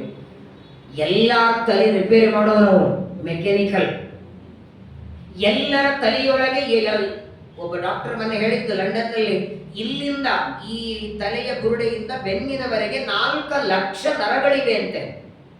ಎಷ್ಟು ಸಣ್ಣ ನರಗಳು, ಏನ್ ಜಾಯಿಂಟ್ ಮಾಡಿಟ್ಟಿದ್ದಾನೆ. ಅನಂತ ಜೀವರಾಶಿಗಳ ಒಳಗಿದ್ದು ಪ್ರೇರಣೆ ಮಾಡುವ, ಎಲ್ಲರ ತಲೆಯನ್ನ ರಿಪೇರಿ ಮಾಡುವ ಪರಮಾತ್ಮನಿಗೆ ನನಗೆ ತಲೆ ಇಲ್ಲ ಅಂತಾನೆ. ಆ ತಲೆಗೆ ಪೆಟ್ಟಾದದ್ದಕ್ಕೆ ಯಾರಿಗೋ ನಾನು ಶಾಪ ಕೊಟ್ಟು ಬಿಟ್ಟೆ ಎಂದು ಬಿಡ್ತಾನೆ ಶ್ರೀನಿವಾಸ. ಹಾಗಲ್ಲ. ಹಾಗಾದ್ರೆ ಏನ್ ತಪ್ಪಿತ್ತು ಚೋಳರಾಜನದು? ಒಬ್ಬ ಸೇವಕ ಮಾಡಿದ ತಪ್ಪಿಗೆ ರಾಜನಿಗೆ ಯಾಕೆ ದಂಡ ಕೊಟ್ಟ ದೇವರು? ಒಂದು ನೀತಿಯನ್ನ ದೇವರು ತೋರಿಸ್ತಾನೆ. ಶ್ರೀನಿವಾಸ ಹೇಳ್ತಾನೆ, ನೋಡು, ವಾಸ್ತವಿಕವಾಗಿ ನಿನಗನಿಸ್ತದೆ ನಂದೇನೂ ತಪ್ಪಿಲ್ಲ, ನನಗೆ ಯಾಕೆ ಶಾಪ ಕೊಟ್ಟಿ ಅಂತ. ಯಜಮಾನೋ ಗ್ರಹೇಯಸ್ಯ ಅವಿಚಾರ ಪರೋ ಭವೇತ್, ಸ್ತ್ರೀ ಪುತ್ರಾದ್ಯೈ ಕೃತಂ ಕರ್ಮ ತಸ್ಯಾರಿಷ್ಟಕರಂ ವಿದುಹು. ಇದೊಂದು ಮಾತು ಶ್ರೀನಿವಾಸ ಹೇಳಿದ್ದು. ಇದು ಕೇವಲ ಚೋಳರಾಜನಿಗೆ ಮಾತ್ರವಲ್ಲ, ನಮಗೆ ನಿಮಗೆ ಸಂಬಂಧಪಟ್ಟ ಮಾತಿದು. ಮನೆಯೊಳಗೆ ಯಾರೇ ತಪ್ಪು ಮಾಡಿದರೂ ಅದರ ಜವಾಬ್ದಾರಿ ಮನೆ ಯಜಮಾನನೇ. ಒಬ್ಬ ಆಚಾರ್ಯ ನಿಮ್ಮ ಮನೆಗೆ ಬಂದಿದ್ದಾರೆ. ಆ ಆಚಾರ್ಯರಿಗೆ ಆ ಮನೆಯ ಯಜಮಾನತಿ ಹೆಂಡತಿಯಿಂದಲೋ ಮಕ್ಕಳಿಂದಲೋ ಯಾರಿಂದಲೇ ಅವಮಾನ ಆಗಲಿ, ಜವಾಬ್ದಾರಿ ಯಾರು? ಇದು ಶಾಸ್ತ್ರದ ನಿಯಮ. ಮನೆಯಲ್ಲಿ ತಪ್ಪು ನಡೆದರೆ ಅದರ ಜವಾಬ್ದಾರಿ ಮನೆ ಯಜಮಾನ. ಗುರುಕುಲದಲ್ಲಿ ವಿದ್ಯಾರ್ಥಿಗಳು ತಪ್ಪು ಮಾಡಿದರೆ ಜವಾಬ್ದಾರಿ ಗುರುಗಳು. ಹಾಗೆ ಯಾವುದೇ ಪ್ರಜೆಗಳು ತಪ್ಪು ಮಾಡಲಿ ಅದರ ಜವಾಬ್ದಾರಿ ರಾಜನಿಗೆ. ವಾಸ್ತವಿಕವಾಗಿ ನೀನು ಹೊಡೆದದ್ದೂ ಅಲ್ಲ, ಹೊಡೆಸ್ಕೊಂಡದ್ದೂ ಅಲ್ಲ. ಆದರೂ ನಿನ್ನ ಆ ಗೋಪಾಲಕ ಮಾಡಿದ ತಪ್ಪಿಗೆ ನಿನಗೆ ನಾನು ಪಿಶಾಚಿಯಾಗು ಅಂತ ಶಾಪ ಕೊಟ್ಟಿದ್ದೇನೆ. ಆದರೂ ನಿಮಗೇನಿಸ್ತದೆ, ಸರಿನೋ ತಪ್ಪು ಇದು ಶ್ರೀನಿವಾಸ ಮಾಡಿದ್ದು? ನಾವೇ ತಪ್ಪು ಮಾಡಿದ್ರೆ ಹೂ ಅನ್ನೋರಲ್ಲ ನಾವು. ಇನ್ನೊಬ್ಬರು ತಪ್ಪು ಬಿಡಿ. ಪ್ರಾಯ ಈ ಚೋಳರಾಜನ ಕಥೆಯನ್ನ ಈ ವೆಂಕಟೇಶ್ ಕಲ್ಯಾಣದಲ್ಲಿ ನೀವು ಕೇಳ್ತೀರಿ, ವೆಂಕಟೇಶ್ ಸ್ತೋತ್ರದಲ್ಲೂ ಬರ್ತದೆ. ಚೋಳ ಪುತ್ರ ಪ್ರಿಯ ಶ್ಯಾಂತೋ ಬ್ರಹ್ಮಾದೀನಾಂ ವರಪ್ರದಃ. ಆದರೆ ಚೋಳರಾಜನ ಕಥೆ ಬ್ರಹ್ಮಾಂಡ ಪುರಾಣದಲ್ಲಿ ಬರುತ್ತದೆ. ಪರಮ ಭಕ್ತರಿವನು. ಶ್ರೀನಿವಾಸನಿಗೆ ಆ ದೊಡ್ಡದಾದ ಮಂದಿರವನ್ನ ಕಟ್ಟಿ ಪ್ರತಿನಿತ್ಯ ಪೂಜೆ ಮಾಡಿದ ಭಕ್ತ ಇವ. ಇವನಿಗೆ ಪರಮಾತ್ಮ ಶಾಪ ಕೊಟ್ಟದ್ದು ಅದು ಹಿಂದಿನ ಜನ್ಮದ ಒಂದು ಕರ್ಮ. ವಾಸ್ತವಿಕವಾಗಿ ಇವಂದೇನೂ ತಪ್ಪಿಲ್ಲ. ಎಷ್ಟು ಪ್ರೀತಿ ಅಂದ್ರೆ ಚೋಳರಾಜನ ಮೇಲೆ ದೇವರ ಮಾಡುವ ಪ್ರೀತಿ ಎಷ್ಟು. ಅವನಿಂದ ಯಾವುದೇ ತಪ್ಪು ನಡೆದರೂ ಅದನ್ನು ದೇವರು ಕ್ಷಮ ಮಾಡಿಬಿಡ್ತಿದ್ದ. ಇಲ್ಲಿ ನೋಡಿದರೆ ಚೋಳರಾಜ ತಾನೇ ಹೊಡಲಿಲ್ಲ ಅಥವಾ ಗೋಪಾಲಕನಿಗೆ ಹೊಡಿಯಂತೂ ಹೇಳಿಲ್ಲ. ಇದು ಅವನದೇನೂ ತಪ್ಪಿಲ್ಲ. ಅವನೇ ಮಾಡಿದ ತಪ್ಪನ್ನೇ ದೇವರು ಕ್ಷಮ ಮಾಡ್ತಾನೆ. ಇದಕ್ಕೊಂದು ಕಥೆ ಹೇಳ್ತೇನೆ ನಿಮಗೆ. ಬ್ರಹ್ಮಾಂಡ ಪುರಾಣದಲ್ಲಿ ಬರುವ ಒಂದು ಕಥೆ. ಚೋಳರಾಜ ರಾಜ್ಯ ಆಳ್ತಿದ್ದ. ಅವನ ರಾಜ್ಯದೊಳಗೆ ಒಳ್ಳೆ ಸುಭಿಕ್ಷ, ಮಳೆ ಬೆಳೆ, ಯಾರು ಬಂದು ಏನು ಬೇಡಿದ್ರು ಚೋಳರಾಜ ಇಲ್ಲ ಅಂತಿರಲಿಲ್ಲ. ಒಂದು ದಿನ ಚೋಳರಾಜನ ರಾಜ್ಯಕ್ಕೆ ಒಬ್ಬ ಬ್ರಾಹ್ಮಣ ಬರ್ತಾನೆ. ಕೃಷ್ಣ ಶರ್ಮಾ ಅಂತ ಅವನ ಹೆಸರು. ಬ್ರಾಹ್ಮಣ ತನ್ನ ಹೆಂಡತಿ ಒಂದು ತಿಂಗಳದ ಮಗು. ಸಾಮಾನ್ಯವಾಗಿ ಬಾಣಂತಿಯರ 6 ತಿಂಗಳಲ್ಲಿ ಹೋಗಬಾರ್ದು. ಆದರೆ ಹಿಂದಿನ ಕಾಲದಲ್ಲಿ ಹಾಗಿರಲಿಲ್ಲ. ಆ ಬ್ರಾಹ್ಮಣನ ಹೆಸರು ಕೃಷ್ಣ ಶರ್ಮಾ. ಚೋಳರಾಜನ ಆಸ್ಥಾನಕ್ಕೆ ಬಂದ. ರಾಜ ಸ್ವಾಗತ ಮಾಡಿ ಕೂಡಿಸ್ತಾನೆ. ಎಲ್ಲಿಂದ ಬಂದ್ರಿ, ಏನ್ ಹೆಸರು ಅಂತ ಕೇಳಿದ. ನನ್ನ ಹೆಸರು ಕೃಷ್ಣ ಶರ್ಮಾ. ನನ್ನಿಂದ ಏನಾದ್ರೂ ಸಹಾಯ ಬೇಕು ಅಂತ ಚೋಳರಾಜ ಕೇಳ್ತಾನೆ. ಕೃಷ್ಣ ಶರ್ಮಾ ಅಂತಾನೆ, ಇಲ್ಲ ನಾನು ಕಾಶಿ ಯಾತ್ರೆಗೆ ಹೋಗ್ಬೇಕು ಅಂತ ಅಪೇಕ್ಷೆ ಇದೆ ಅಂತ. ಚೋಳರಾಜ ಅಂದ, ಬಹಳ ದೊಡ್ಡ ಇಚ್ಛೆ ಅದು. ಕಾಶಿ ಯಾತ್ರೆ ಅಂದ್ರೆ ಬೆಳಗ್ಗೆದ್ದು ಕಾಶಿಗೆ ಹೋಗ್ತೇನೆ ಅಂದ್ರೆ ಸಾಕು ಅಲ್ಲೇನ್ರೆ. ಬೆಳಗ್ಗೆದ್ದು ಕಾಶಿ ಯಾತ್ರೆ, ಸಾಯಂಕಾಲ ಕಾಶಿಯಲ್ಲಿ ಶಾಪಿಂಗ್, ಎರಡು ಮಾಡಬೇಕು.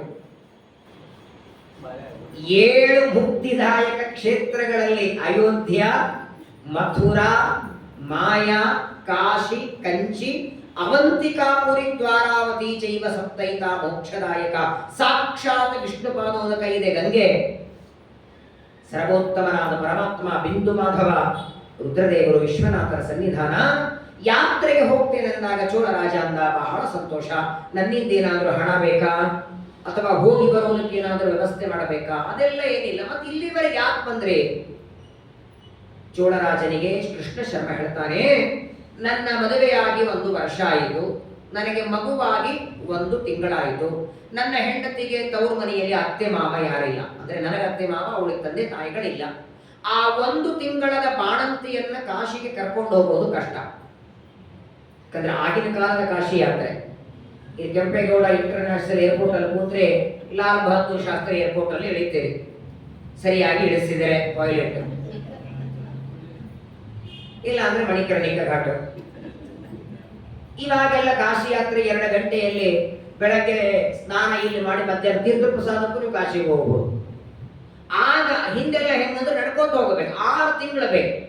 ಕೃಷ್ಣ ಶರ್ಮ ಅಂತಾನೆ, ನಾನ್ ನಡೀತಾ ಹೋಗಬೇಕು, ಹಸಿ ಬಾಣಂತಿ ಇದ್ದಾಳೆ, 1 ತಿಂಗಳದ ಮಗು, ಎಲ್ಲಿ ಊಟ ಮಾಡ್ತಾರೆ, ಸಕಾಲಕ್ಕೆ ಹಾಲು ಬರಲಿಲ್ಲ ಅಂದ್ರೆ ಮಗುವಿನ ಆರೋಗ್ಯ ಕೆಟ್ಟು ಹೋಗುತ್ತೆ. ಚೋಳರಾಜ ಅಂತ ನಾನೇನ್ ಮಾಡ್ಲಿ ಹೇಳಿ ಇಲ್ಲ. ನೋಡು, ನಾನು ಕಾಶಿ ಯಾತ್ರೆ ಮಾಡಿಕೊಂಡು ಬರೋವರೆಗೆ ನನ್ನ ಹೆಂಡತಿ ಮತ್ತು ಮಗುವನ್ನ ನಿನ್ನ ರಾಜ್ಯದಲ್ಲಿ ಇವರ ಇಬ್ಬರ ರಕ್ಷಣೆ ಮಾಡಬೇಕು, ನೀ ನೋಡಿಕೊಳ್ತೀನಿ ಅಂತ ಭರವಸೆ ಕೊಟ್ಟರೆ ನಾನು ಹೋಗಿ ಬರ್ತೇನೆ. ಚೋಳರಾಜ ಸ್ವಲ್ಪ ಹೊತ್ತು ವಿಚಾರ ಮಾಡಿ ಇರ್ತಾನೆ, ಆಗ್ಲಿ ಅಂತ. ಯಾಕಂದ್ರೆ ಕಾಶಿ ಯಾತ್ರೆ ಬಹಳ ದೊಡ್ಡದು, ನಾನು ನಿಮಗೆ ಕಳಿಸೋದಕ್ಕೆ ಬೇರೆ ಏನು ವ್ಯವಸ್ಥೆ ಮಾಡಬಹುದು, ಆದ್ರೆ ನಿಮ್ಮ ಅಪೇಕ್ಷೆ ಈಗ ನಾನು ನೋಡ್ಕೋಬೇಕು ಅಂತ. ಪರವಾಗಿಲ್ಲ, ಹೋಗಿ ಬನ್ನಿ, ನಿಮ್ಮ ಹೆಂಡತಿ ಮಗುವಿನ ಚಿಂತೆ ಬಿಡಿ, ನೀವು ತಿರುಗಿ ಬರುವವರೆಗೆ ಅವರಿಬ್ಬರ ಜವಾಬ್ದಾರಿ ನಾನು ತಗೊಳ್ತೇನೆ. ಗಾಬರಿಯಾಗಬೇಡಿ, ನಿಶ್ಚಿಂತವಾಗಿ ಮಾಡಿ. ಕಾಶಿಗೆ ಹೋಗಿ ಗಡಬಿಡಿಯಿಂದ ಬರೋ ಪ್ರಯತ್ನನೂ ಮಾಡಬೇಡಿ. 1-2 ದಿನ ಬೇಕಾದರೆ ಇತ್ತು, ಗಂಗಾ ಸ್ನಾನ ಮಾಡಿ ನಿಮ್ಮ ಯಾತ್ರೆ ಮುಗಿಸ್ಕೊಂಡು ಬನ್ನಿ, ನೀವು ಬರೋವರೆಗೆ ನಾನು ನೋಡ್ಕೊಳ್ತೇನೆ ಅಂತ ಹೇಳಿದ. ಆನಂದ ಆಯ್ತು ನೋಡಿ. ಸ್ವಂತ ಅಪ್ಪ ಅಮ್ಮ ನನ್ನ ಮಕ್ಕಳೇ ನೋಡ್ಕೊಳ್ಳಲ್ಲ, ಹೇಗಿದ್ದ ನೋಡಿ ಚೋಳರಾಜ. ಯಾರದೋ ಒಬ್ಬ ಬ್ರಾಹ್ಮಣನ ಹೆಂಡತಿ, ಅದು ಬಾಣಂತಿ, 1 ತಿಂಗಳ ಬಾಣಂತಿ ನೋಡ್ಕೊಳ್ಳೋದಂದ್ರೆ ಏನ್ ಗೊತ್ತಾ? ಕೃಷ್ಣ ಶರ್ಮ ಹೆಂಡತಿಗೆ ಹೇಳ್ತಾನೆ, ಮಗುವನ್ನ ಚೆನ್ನಾಗಿ ನೋಡ್ಕೋ, ಹೊತ್ತೊತ್ತಿಗೆ ಊಟ ಮಾಡು, ನಾನು ಹೋಗಿ ಸ್ನಾನ ಮಾಡಿ, ಗಂಗಾ ಸ್ನಾನ ಮಾಡಿ ವಿಶ್ವನಾಥನ ದರ್ಶನ ಮಾಡ್ಕೊಂಡು ಬರ್ತೇನೆ. ಹೆಂಡತಿನೂ ಆಗಿನ ಕಾಲದಲ್ಲಿ ನೋಡಿ ಹೇಗಿದ್ಲು, ನಿಮ್ಮಾಗೇನೆ 1 ಮಾತು ಗಂಡನಿಗೆ ಬೈತಿರ್ಲಿಲ್ಲ. ನಮಸ್ಕಾರ ಮಾಡಿ ಹೇಳಿ ಕಳಿಸ್ತಾಳೆ, ನೀವು ಯಾತ್ರೆ ಮಾಡಿದ್ರೆ ಅದರ ಅರ್ಧ ಪುಣ್ಯ ನನಗೂ ಬರುತ್ತಲ್ಲ, ಹೋಗಿ ಬನ್ನಿ ಅಂತ ನಮಸ್ಕಾರ ಮಾಡಿ ಕಳಿಸಿದ್ದು. ಕೃಷ್ಣ ಶರ್ಮ ಹೊರಟ. ಬ್ರಾಹ್ಮಣ ಕಾಶಿ ಯಾತ್ರೆಗೆ ಹೊರಟಾಗ ಚೋಳರಾಜ ಒಬ್ಬ ಸೇವಕನನ್ನ ಕರೆದು ಹೇಳ್ತಾನೆ, ಬ್ರಾಹ್ಮಣ ಬರೋವರೆಗೂ ಈ ತಾಯಿ ಮಗುವಿನ ರಕ್ಷಣೆ ಆಗಬೇಕು, ಯಾವ ಕೊರತೆಗೂ ಬರಬಾರದು. ಅವರಿಗೆ ಅಡಿಗೆಗೆ, ಊಟಕ್ಕೆ, ಅವರಿಗೆ ಸೇವೆ ಮಾಡೋದಕ್ಕೆ ಎಲ್ಲ ವ್ಯವಸ್ಥೆ ಮಾಡುವಂತ ಒಬ್ಬ ಸೇವಕನಿಗೆ ಹೇಳಿದ. ಆ ಸೇವಕ ಒಂದು ಮನೆಗೆ ಕರ್ಕೊಂಡು ಹೋಗ್ತಾನೆ. ಮನೆಗೆ ಹೋಗಿ ತಾಯಿ ಮಗುವನ್ನ ಬಿಟ್ಟು, ನೋಡಮ್ಮ, ನಿನಗೇನು ಬೇಕಾದ್ರೆ ಹೇಳು, ನಾನು ತಂದು ಕೊಡ್ತೇನೆ, ಯಾವುದೇ ಕಾರಣಕ್ಕೆ ಮನೆ ಬಿಟ್ಟು ಆಚೆ ಮಾತ್ರ ನೀನು ಹೋಗ್ಬೇಡ. ನೀನ್ ಮನೆ ಬಿಟ್ಟು ಹೋದ್ರೆ ನಿನ್ಗೇನೋ ಆದರೆ, ಮಗುವಿಗೇನೋ ಆದರೆ, ನಿನ್ನ ಗಂಡನಿಗೆ ಮಾತು ಕೊಟ್ಟಿದ್ದಾರೆ ನಮ್ಮ ರಾಜರು. ಹಿಂದಿನ ಕಾಲದಲ್ಲಿ ಕೊಟ್ಟ ಮಾತಿಗೆ ಹೆದರ್ತಿದ್ರು. ಹಾಗಾಗಿ ನಾಳೆ ನನ್ನ ಗಂಡ ಬಂದು ಎಲ್ಲಿ ನನ್ನ ಹೆಂಡತಿ ಅಂದ್ರೆ ಏನ್ ಹೇಳಬೇಕು? ಸರಿ ಅಂತ ಪಾಪ ಅವಳು ಒಂದು ಆಯ್ತು, ನನಗೇನು ಬೇಕು ಇಲ್ಲೇ ಕೊಡಿ, ನಾನು ಹೋಗೋದೇ ಇಲ್ಲ. ಅವನು ಏನ್ ಮಾಡಿದ, ಚೋಳರಾಜನ ಆ ಸೇವಕ 6 ತಿಂಗಳಿಗೆ ಬೇಕಾಗುವಷ್ಟು ಎಲ್ಲ ಸಾಮಗ್ರಿಗಳ ತಂದು ಕೊಟ್ಟ. ಹಾಲು ಮೊಸರು ಮಾತ್ರ ಬೇರೆ ಬೇರೆ ತಂದು ಕೊಡ್ತಿದ್ದ. ಪ್ರತಿನಿತ್ಯ ತಾನಿಷ್ಟು ಅಡಿಗೆ ಮಾಡಿಕೊಂಡು ಊಟ ಮಾಡ್ತಿದ್ದು, ಮಗುವನ್ನ ನೋಡ್ಕೋತಾ ಇದ್ದು. ಆದ್ರೆ ಏನಾಗಿದೆ, ಈ ಕೃಷ್ಣ ಶರ್ಮ ಕಾಶಿಗೆ ಬಂದ, ಗಂಗಾ ಸ್ನಾನ ಮಾಡಿದ, ತಿರುಗಿ ಬರ್ಬೇಕಲ್ಲ, ಆ ಕಾಶಿಯಲ್ಲಿ 1-2 ತಿಂಗಳು ಇರಬೇಕು ಅಂತ ಹೆಂಗೋ ರಾಜ ನೋಡ್ಕೋತಾನೆ ಅಂತ ಗೊತ್ತಾಯ್ತಲ್ಲ. ಹೆಂಡತಿ ಮಗುವಿನ ಚಿಂತೆ ಮಾಡೋದು ಬೇಡ, ಚೋಳರಾಜ ಚೆನ್ನಾಗಿ ನೋಡ್ಕೋತಾನೆ, 1-2 ತಿಂಗಳು ವಾಸ ಮಾಡೋಣ ಅಂತ ಎಷ್ಟರ ಉಳಿದು ಬಿಟ್ಟ. ಇಲ್ಲೇನಾಗಿತ್ತು ಅಂದ್ರೆ 6 ತಿಂಗಳಿಗೆ ಬೇಕಾಗುವಷ್ಟು ಸಾಮಗ್ರಿಗಳನ್ನ ಮಾತ್ರ ಒದಗಿಸಿದ್ರ ಅವಳಿಗೆ. ಆ ನಂತರ ರಾಜನೂ ಮರ್ತು ಹೋಗಿಬಿಟ್ಟ, ಸೇವಕನು ಮರ್ತು ಹೋಗಿಬಿಟ್ಟ. ಇವಳಿಗೆ ಆಜ್ಞೆ ಮಾಡಿದ್ರಲ್ಲ ಹೊರಗೆ ಬರಬೇಡ ಅಂತ. ಕೃಷ್ಣ ಶರ್ಮನ ಹೆಂಡತಿ ಯಾರು ಒಳಗೆ ಬರಲಿಲ್ಲ, ತನ ಹೊರಗೆ ಹೋಗೋ ಹಾಗಿಲ್ಲ. ಅನ್ನ ಇಲ್ಲದೆ, ನೀರಿಲ್ಲದೆ ತಾಯಿ ಮಗು ಇಬ್ಬರೂ ಪ್ರಾಣ ಬಿಟ್ಟಿದ್ದಾರೆ. ಇಬ್ಬರ ಪ್ರಾಣ ಹೋಗಿದೆ. ಆ ದೇಹ ಸಂಸ್ಕಾರನೂ ಯಾರು ಮಾಡಲಿಲ್ಲ. ಒಳಗೆ ಒಳಗೆ ಒಳಗೆ ಇದ್ದು ಕೊನೆಗೆ ಇರುವೆಗಳೆಲ್ಲ ರಕ್ತ ಮಾಂಸ ತಿಂದಿವೆ, ಎಲುಬು ಮಾತ್ರ ಉಳಿದಿದೆ. ಅಸ್ಥಿ ಪಂಜರ ಅಂತ ನೋಡಿ, ಮಗುವಿನ ಅಸ್ಥಿ ಪಂಜರ, ತಾಯಿಯ ಅಸ್ಥಿ ಪಂಜರ. ಈ ಕಡೆ ಆನಂದದಲ್ಲಿ ಯಾತ್ರೆಯನ್ನು ಮುಗಿಸ್ಕೊಂಡ, ಗಂಗಾ ಸ್ನಾನ ಮಾಡಿ ಹೆಂಡತಿಯನ್ನ ನೋಡಬೇಕು. ಬರುವಾಗ ವಿಚಾರ ಮಾಡ್ತಾನೆ, ಕೃಷ್ಣ ಶರ್ಮ, ನಾನು ಹೋಗುವಾಗ 1 ತಿಂಗಳದ ಮಗು, ಈಗ ನಾನು ಬಂದೆ 8-9 ತಿಂಗಳಾಯ್ತಲ್ಲ, ಈಗ ಅಂಬೆಗಾಲಿಡ್ತಿರ್ತದೆ ಮಗು, ಹೋಗಿ ಮಗುವನ್ನ ಎತ್ಕೊಳ್ಬೇಕು ಅಂತ ಸಂಭ್ರಮ ಅವನಿಗೆ. ಮತ್ತೆ ಕಾಶಿಯಿಂದ ತನ್ನ ಊರಿಗೆ ಬರ್ತಾನೆ. ಬಂದು ಚೋಳರಾಜನಿಗೆ ಭೇಟಿಯಾದ. ಚೋಳರಾಜ ಹೇಗಾಯಿತು ಯಾತ್ರೆ ಅಂತ ಕೇಳಿದ. ನಿಮ್ಮಂತಹ ರಾಜರಿರುವಾಗ ಕೊರತೆ ಇದೆಯಾ? ಯಾತ್ರೆ ಚೆನ್ನಾಗಾಯ್ತು, ಬೇಗ ನನ್ನ ಹೆಂಡತಿ ಮಗುವನ್ನ ಕರ್ಕೊಂಬನ್ನಿ, ನಾನು ನೋಡಬೇಕು ಅಂತ. ಯಾರಿಗಾದ್ರೂ ಅಪೇಕ್ಷೆ ಇರೋದಲ್ವಾ? ಹೆಂಡತಿಯನ್ನ ಕರ್ಕೊಂಡು ಬಾ ಅಂದಾಗ ಗೊತ್ತಾಯ್ತು ಚೋಳರಾಜನಿಗೆ ಇವನ ಹೆಂಡತಿ ನಮ್ಮ ಹತ್ರ ಬಿಟ್ಟಿದ್ರು ಅಂತ. ಕೃಷ್ಣ ಶರ್ಮನನ್ನ ಕೂಡಿಸಿದ್ದಾರೆ. ಚೋಳರಾಜ ಬಂದು ಮನೆಯ ಬಾಗಲು ತೆಗೆದ್ರೆ ವಾಸನೆ ಅಸ್ಥಿ ಪಂಜರ ತಾಯಿ ಮಗುವಿನದು. ಏನ್ ಹೇಳಬೇಕೀಗ?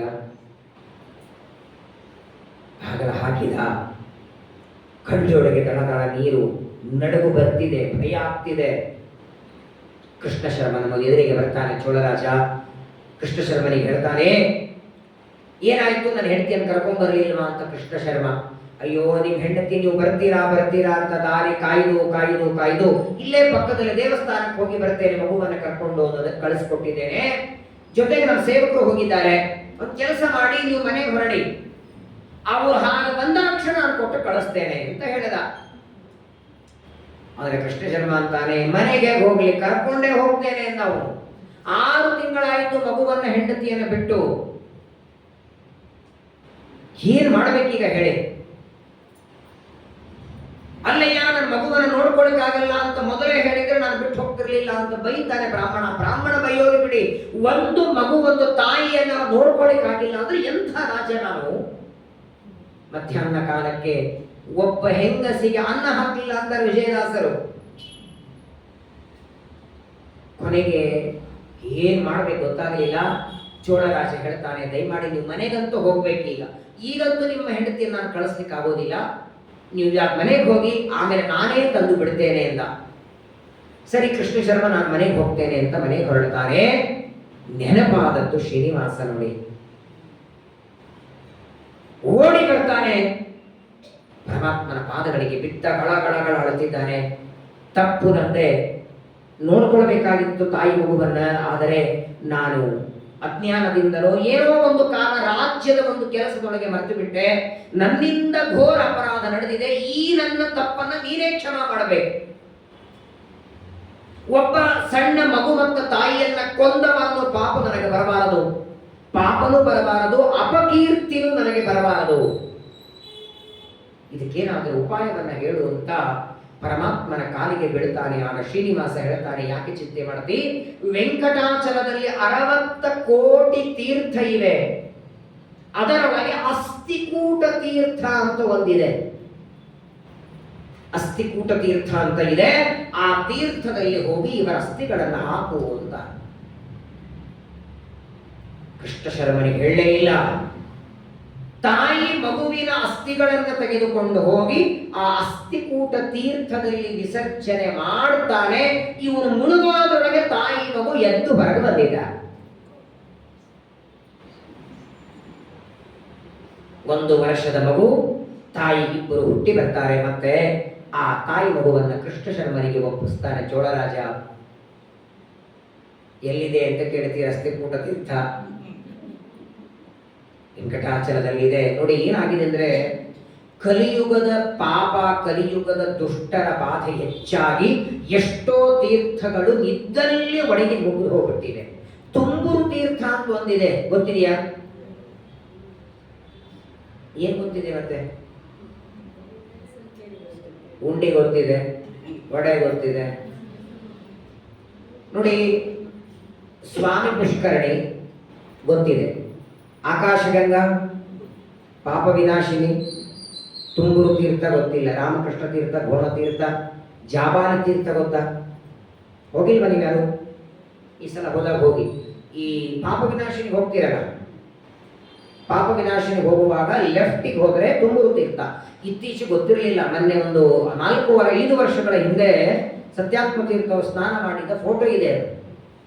ಇವತ್ತು ತುಂಬೂರು ತೀರ್ಥ ಗೊತ್ತಾಗಿದೆ ಅವರಿಂದ, ಅಂದ್ರೆ ತೀರ್ಥ ಮೊದಲಿಂದ ಇದೆ, ಅಲ್ಲಿ ಹೋಗೋದಕ್ಕೆ ಇವರೇ ದಾರಿ ಮಾಡಿಸಿದ್ರು, ವಿದ್ಯಾರ್ಥಿಗಳನ್ನು ಕಳಿಸಿ. ತುಂಬಾ ಗಹನ, ವಯಸ್ಸಾದರೂ ಹೋಗ್ಲಿಕ್ಕಾಗಲ್ಲ. ಹೆಂಗಿದೆ ಅಂದ್ರೆ ನೀವು ನೋಡಿಬೇಕಾದ್ರೆ ತುಂಬೂರು ತೀರ್ಥ ಅಲ್ಲಿ ಹೋದ್ರೆ ಆ ತುಂಬೂರು ಗಂಧರ್ವನ ಕೈಯಲ್ಲಿ ವೀಣೆ ಇತ್ತಲ್ಲ, ಆ ವೀಣೆ ಕಲ್ಲಿನ ವೀಣೆ ಇದೆ, ಅದನ್ನ ದಾಟ್ಕೊಂಡೇ ಹೋಗ್ಬೇಕು ನೀವು. ಇವತ್ತಿಗೂ ಇದೆ ಆ ತೀರ್ಥ. ತುಂಬೂರು ಅಂತ ಗಂಧರ್ವ, ಅವನ ಕಥೆಯನ್ನು ನೀವು ಅನೇಕ ಬಾರಿ ಕೇಳಿರ್ತೀವಿ. ನಾರದರ ಜೊತೆಗೆ ಹಾಡು ಹಾಡ್ತಾನೆ. ತುಂಬೂರು ನಾರದರು ಅಂತ ಅನೇಕ ದೇವರ ನಾಮಗಳಲ್ಲಿ ಇದೆ. ಒಂದ್ಸಲ ಏನಾಯ್ತು, ಈ ತುಂಬೂರು ಗಂಧರ್ವ ಆಕಾಶದಲ್ಲಿ ನಾರದರು ಇಬ್ರು ಹೊರಟಿದ್ದಾರೆ, ಇಬ್ಬರು ಕೈಯಲ್ಲಿ ವೀಣೆ.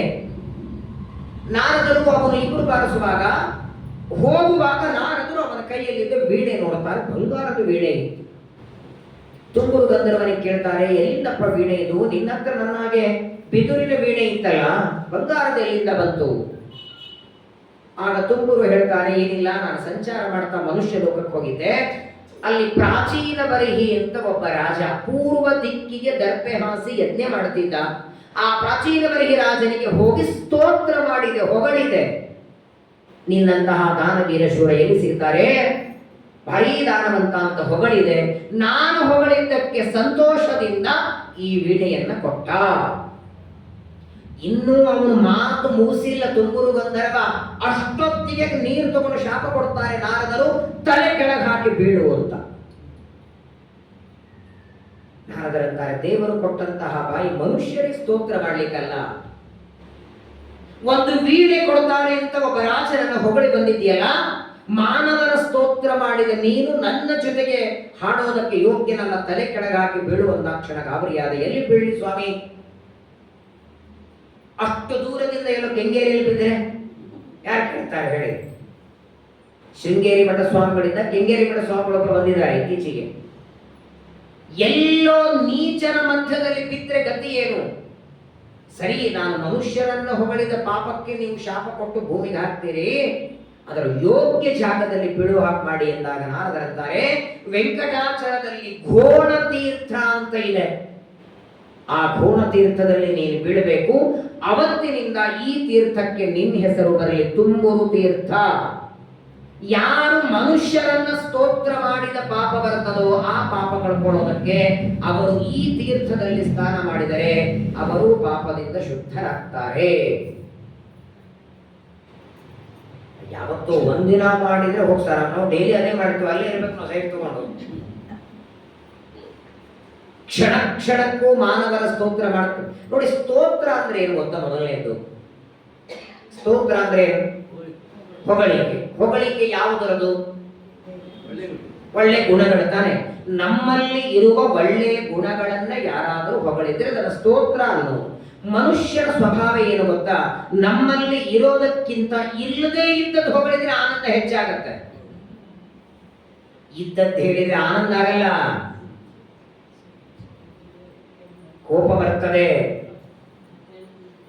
ಒಂದು ಮಾತು ಹೇಳ್ತಾರೆ ಮಧ್ವಾಚಾರ್ಯರು, ಯಾರಾದರೂ ಹೊಗಳಿದಾಗ ನಾವು ಆನಂದ ಪಟ್ರೆ ಅವತ್ತಿನವರೆಗೆ ನಾವು ಮಾಡಿದ ಪುಣ್ಯ ಎಲ್ಲ ದೇವರು ಝಳ ಝಳ ಮಾಡ್ತಾನೆ. ಹೊಗಳಿದಾಗ ಆನಂದ ಪಡಬಾರದು, ಕತ್ರಿಯದು ಪುಣ್ಯಕ್ಕೆ.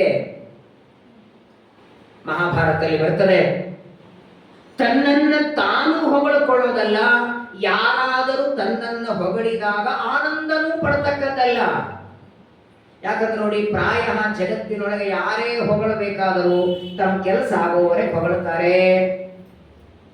ತಮ್ಮ ಕಾರ್ಯ ಆಗೋದಕ್ಕಾಗಿ ಹೊಗಳಿ ಅವನನ್ನ ಮೇಲೆ ಏರಿಸಿ ಕೆಲಸ ಮಾಡಿಸ್ಕೊಳ್ತಾರೆ ಅಷ್ಟಕ್ಕ. ಆದ್ರೆ ದೇವರನ್ನ ಹೊಗಳೋದು ಹಾಗಲ್ಲ. ಇವಾಗೆಲ್ಲ ನಾವು ಹೇಳ್ತೀವಿ ವಿಷ್ಣು ಸಹಸ್ರನಾಮ ಸ್ತೋತ್ರ, ವಾಯುಸ್ತುತಿ, ಸುಂದರ ಕಾಂಡ. ಏನು? ಪರಮಾತ್ಮನನ್ನ ವಾಯುದೇವರನ್ನ ಏನು ಸ್ತೋತ್ರ ಮಾಡ್ತೇವೆ ಅದು ಮಹಾಪುಣ್ಯ ಸಾಧಕ ಅದು.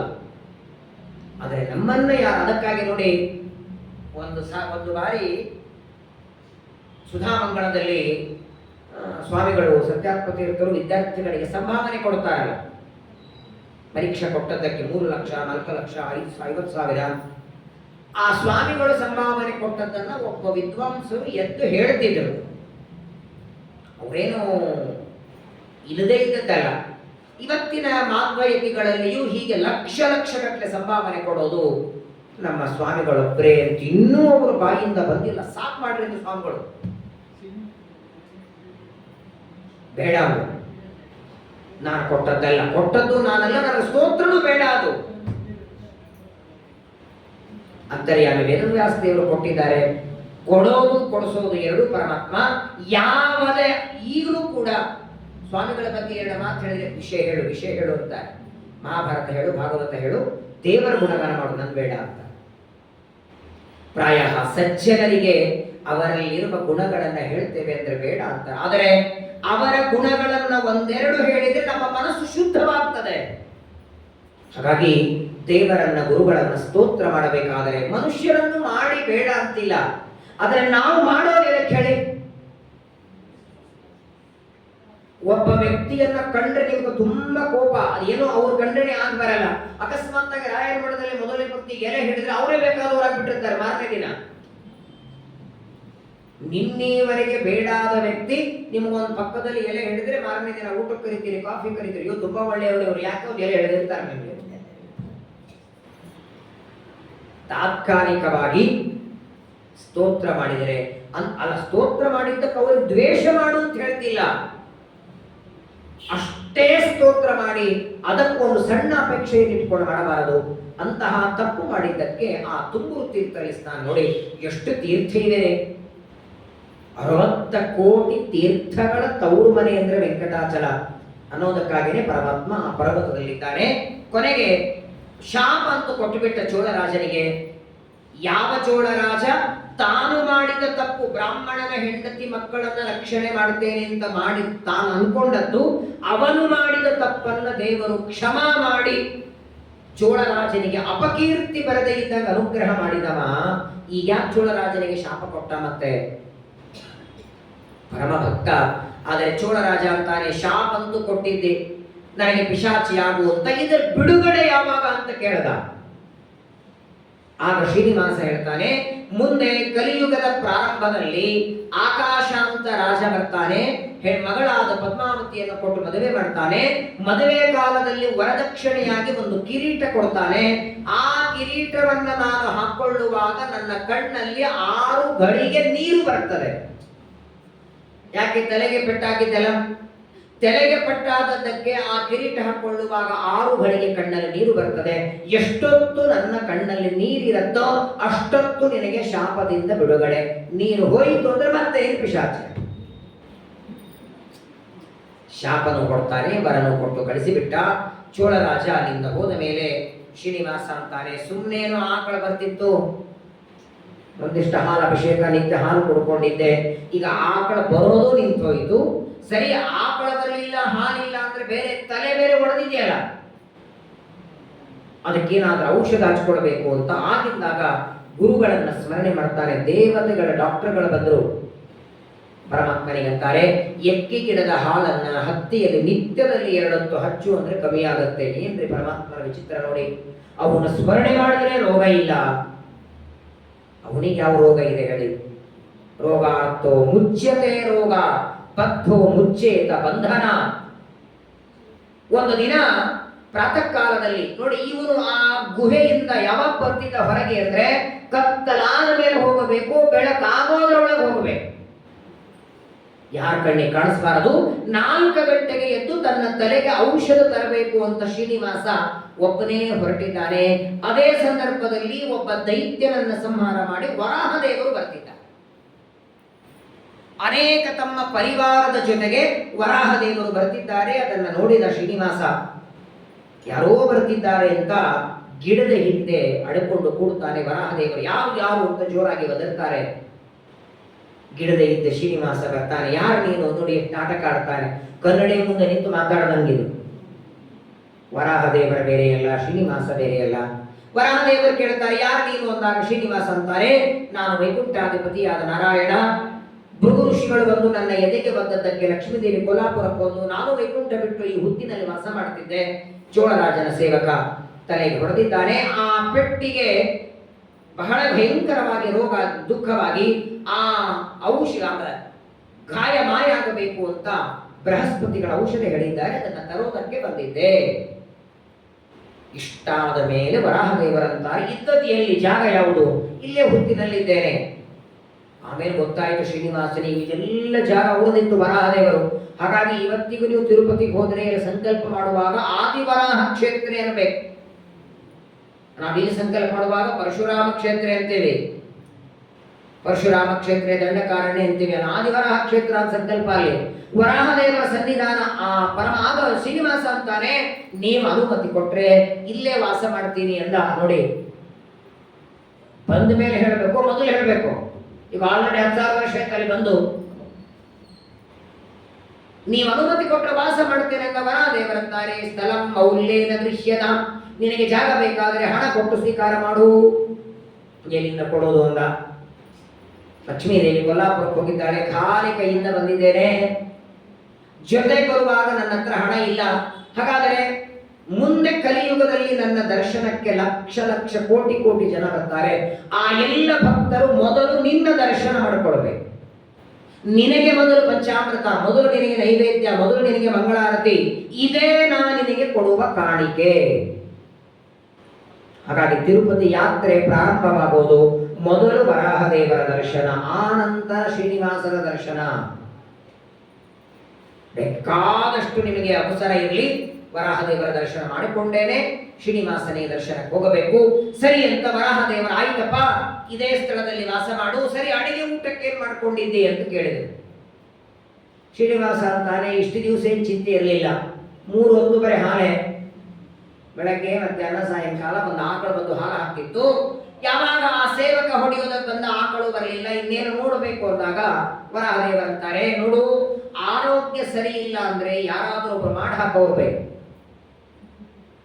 ಇತ್ತಗೋ ಇವಳನ್ನ ನಿನ್ನ ತಾಯಿ ಅಂತ ಮನೆ ಕರ್ಕೊಂಡು ಹೋಗು, ಇವಳು ನಿನಗೆ ಅಡಿಗೆ ಮಾಡಿ ಹಾಕ್ತಾಳೆ ಅಂತ ಬಕುಲ ಮಾಲೆ ವರಾಹದೇವರ ಸೇವೆ ಮಾಡುವ ಒಬ್ಬ ಸೇವಕಿಯನ್ನ ಕೊಟ್ರ. ಏನು ಆಶ್ಚರ್ಯ ನೋಡಿ, ಇರೋದಕ್ಕೆ ಜಾಗನೂ ಕೊಡೋದಲ್ಲದೆ ರೆಡಿಮೇಡ್ ತಾಯಿನೂ ಕೊಟ್ಟು ಕಳಿಸಿಬಿಟ್ರು. ಜನಕರಾಜ ಶತಾನಂದರಿಗೆ ಕೇಳ್ತಾನೆ, ಅಲ್ಲ ಸ್ವಾಮಿ, ಮಗ ಆಗಿಂದಾಗ ಉದ್ಭವ ಆದ್ರೆ ಎಲ್ಲಿಂದ ಮಗ ಬಂದ? ಈ ಒಮ್ಮಿಂದೊಮ್ಮೆ ತಾಯಿ ಉದ್ಭವ ಆದ್ಲಲ್ಲ, ವರಾಹದೇವರು ಕೊಡುವಾಗ ಇವಳನ್ನ ತಾಯಿ ಅಂತ ತಿಳ್ಕೋ ಅಂತ ಕೊಡ್ತಾರೆ. ಶ್ರೀನಿವಾಸನಿಗೆ ಅವಳು ತಾಯಿ ಆಗಬೇಕಾದ್ರೆ ಆ ಬಕುಳಮಾಲ ಯಾರು ಅಂತ ಜನಕರಾಜ ಕೇಳ್ತಾನೆ. ಶತಾನಂದರಂತಾರೆ, ಈ ಬಕುಳಮಾಲ ಬೇರೆ ಯಾರಲ್ಲ, ಹಿಂದಿನ ಜನ್ಮದಲ್ಲಿ ಕೃಷ್ಣ ಪರಮಾತ್ಮನನ್ನ ತೊಡೆ ಮೇಲೆ ಕೂಡಿಸಿ ಹಾಲು ಕುಡಿಸಿ ಅವನ ಬಾಲಲೀಲೆ ನೋಡಿದ ಆ ಯಶೋದೆ ಇಲ್ಲಿ ಬಕುಲೆಯಾಗಿ ಬಂದಿದ್ದಾಳೆ. ಯಾವಾಗಲೂ ನೋಡಿ, ದೇವರು ಒಬ್ಬರಿಂದ ಸೇವೆ ತಗೊಳ್ಬೇಕಾದರೆ ಆ ಸೇವೆ ಅರ್ಧ ನಿಂತು ಅಂದ್ರೆ ಆ ಸೇವೆ ಕಂಟಿನ್ಯೂ ಮಾಡ್ಲಿಕ್ಕೆ ಮುಂದಿನ ಜನ್ಮ ಕೊಡ್ತಾನೆ. ಮತ್ತೆ ಯಶೋದೆಯಾದಾಗ ಅಂಬೆಗಾಲಿಡೋದನ್ನ ನೋಡಿದ್ದಾಳೆ, ಬಾಯಿಯಲ್ಲಿ 2 ಬಾರಿ ಬ್ರಹ್ಮಾಂಡ ನೋಡಿದ್ದಾಳೆ. ಬಹಳ ಚೆನ್ನಾಗಿದೆ ಕೃಷ್ಣ ಪರಮಾತ್ಮನ ಚರಿತ್ರೆ. ಭಾಗವತ ದಶಮಸ್ಕಂದ ಪಾಠದಲ್ಲಿ ಕೇಳ್ತಿದ್ದೀರಿ, 11 ಗಂಟೆ ಇರ್ತದೆ. ಹೇಗೆ ಮಗನನ್ನ ಯಶೋದೆ ಆಡಿಸ್ತಾ ಇದ್ಲು, ಎಷ್ಟು ಚೆನ್ನಾಗಿ ಪರಮಾತ್ಮ ತನ್ನ ತಾಯಿಗೆ ತೋರಿಸ್ತಾನೆ. ಎಲ್ಲ ತೋರಿಸಿದ, ಅಂಬೆಗಾಲಿಡೋದು, ಊಟ ಮಾಡೋದು, ಮಲಗೋದು, 2 ಬಾರಿ ಬಾಯಿಯೊಳಗೆ ಬ್ರಹ್ಮಾಂಡ ತೋರಿಸಿದ. ಆದರೆ ಮದುವೆ ಮಾತ್ರ ಒಂದು ತೋರಿಸಲಿಲ್ಲ. ಅದು 1, 2 ಅಲ್ಲ, 16,108 ಜನರನ್ನ ಕೃಷ್ಣ ಮದುವೆ ಮಾಡಿಕೊಂಡು ಒಂದು ಮದುವೆಗೂ ನಂದ ಇಲ್ಲ, ಯಶೋದೆ ಇಲ್ಲ. ಒಂದು ದಿನ ಕೇಳಿದ್ಲಂತೆ ಯಶೋದೆ, ಅಲ್ಲಯ್ಯ, ಎಲ್ಲಾ ತಂದೆ ತಾಯಿಗಳಿಗೆ ಮಗನ ಮದುವೆ ನೋಡ್ಬೇಕು ಅಂತ ಆಸೆ ಇರ್ತದೆ, ಒಂದ್ಸಲ ಆದ್ರೂ ರುಕ್ಮಿಣಿ, ಸತ್ಯಭಾಮ, ಜಾಂಬವತಿ, ನೀಲಾ, ಭದ್ರಾ, ಕಾಲಿಂದಿ, ಮಿತ್ರದಿಂದ, ಲಕ್ಷಣ ಯಾವ ಯಾವ ಮದುವೆಗೂ ನನ್ನನ್ನು ಕರ್ಕೊಂಡು ಹೋಗ್ಲಿಲ್ಲಲ್ಲ, ಯಾಕೆ? ತಾಯಿಗೆ ಮದುವೆ ತೋರಿಸ್ಬೇಕು ಅಂತ ಇಚ್ಛೆ ಬರಲಿಲ್ವಾ ಅಂತ ಯಶೋದೆ ಕೇಳಿದ್ರೆ ಕೃಷ್ಣ ಹೇಳ್ತಾನೆ, ನೀನು ತಪಸ್ಸು ಮಾಡಿ ಏನಂತ ಬೇಡಿಕೊಂಡದ್ದು ಬ್ರಹ್ಮದೇವರಿಂದ ವರವನ್ನ? ಬಾಲಲೀಲೆ ನೋಡಬೇಕು ಅಂತ ಬೇಡ್ಕೊಂಡಿದ್ದಲ್ವಾ? ಬಾಲಲೀಲೆ, ಮಣ್ಣು ತಿನ್ನೋದು, ಅಂಬೆಗಾಲಿಡೋದು, ಹಾಲು ಕುಡಿಯೋದು. ಮದುವೆ ಇದು ಬಾಲಲೀಲೆಯಲ್ಲ, ಬಾಲಕರ ಆಟ ಆಡೋ ಆಟ ಅಲ್ಲ. ನೀನು ಮದುವೆ ತೋರಿಸು ಅಂತ ಬೇಡಲಿಲ್ಲ, ನಾನು ತೋರಿಸ್ಲಿಲ್ಲ ಅಂತ. ಹಾಗಾಗಿ ನೋಡಿ, ದೇವರ ಮುಂದೆ ಏನಾದರೂ ಬೇಡಬೇಕಾದರೆ ಬಹಳ ಎಚ್ಚರದಿಂದ ಬೇಡಿ. ಯಾಕಂದ್ರೆ ನೀವೆಷ್ಟು ಬೇಡ್ತೀರೋ, ಮಗನ ಮದುವೆ ಆಗ್ಬೇಕು, ಮಗನ ಮದುವೆ ಆಗ್ಬೇಕು, ಮಗನ ಮದುವೆ ಆಗ್ಬೇಕು, ಮಗನ ಮದುವೆ ಆಯ್ತು. ಮದುವೆ ಆಗಿ 1 ತಿಂಗಳಿಗೆ ಗಂಡ ಹೆಂಡತಿ ಜಗಳ ಆಗಿ ಡೈವರ್ಸ್ ಆಯ್ತು. ಓ ದೇವರೇ, ಡೈವರ್ಸ್ ಆಯ್ತಲ್ಲ, ನೀ ಬೇಡಲೇ ಇಲ್ಲ ಡೈವರ್ಸ್ ಆಗ್ಬಾರ್ದು ಅಂತ.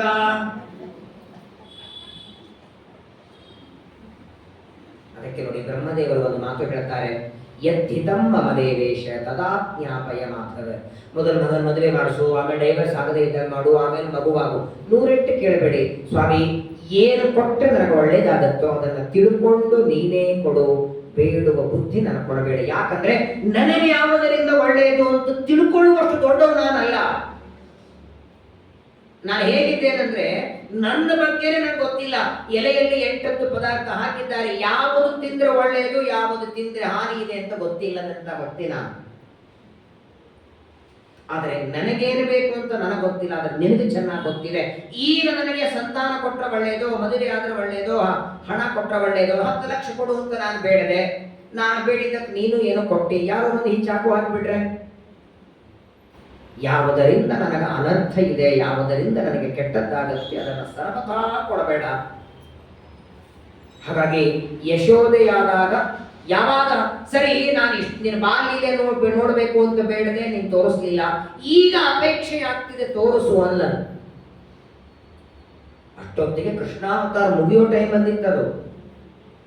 ಕೃಷ್ಣ ಅಂತಾನೆ, ಕೃಷ್ಣಾವತಾರದಲ್ಲಿ 16,108 ಜನ ಮುಗಿದೋಯ್ತು, ಈಗ ಯಾರಿದ್ದಾರೆ ಕನ್ಯಾ ಕೊಡೋರು? ಹಾಗಾಗಿ ನಿನಗೆ ಮದುವೆ ನೋಡುವ ಅಪೇಕ್ಷೆ ಇದೆಯಲ್ಲ, ಈ ನಿನ್ನ ಇಚ್ಛೆಯನ್ನ ಕಲಿಯುಗದ ಪ್ರಾರಂಭದಲ್ಲಿ ಮಾಡ್ತೇನೆ. ಆದರೆ ಬರೀ ನೋಡೋದಲ್ಲ, ಆಗಲೂ ನೀನು ತಾಯಿಯಾಗಿ ಬಂದು ನನ್ನ ಇಚ್ಛೆಯನ್ನ ನೀನೇ ಪೂರ್ಣ ಮಾಡಬೇಕು, ನಿಂತು ಮದುವೆ ಮಾಡಿಸ್ಬೇಕು ಅಂತ ಯಶೋದೆಗೆ ಕೃಷ್ಣ ವರ ಕೊಟ್ಟಿದ್ದ. ಅದೇ ಯಶೋದೆ ಬಕುಲಮಾಲೆಯಾಗಿ ಶ್ರೀನಿವಾಸನ ಸೇವೆಗೆ ಬಂದಿದ್ದಾಳೆ.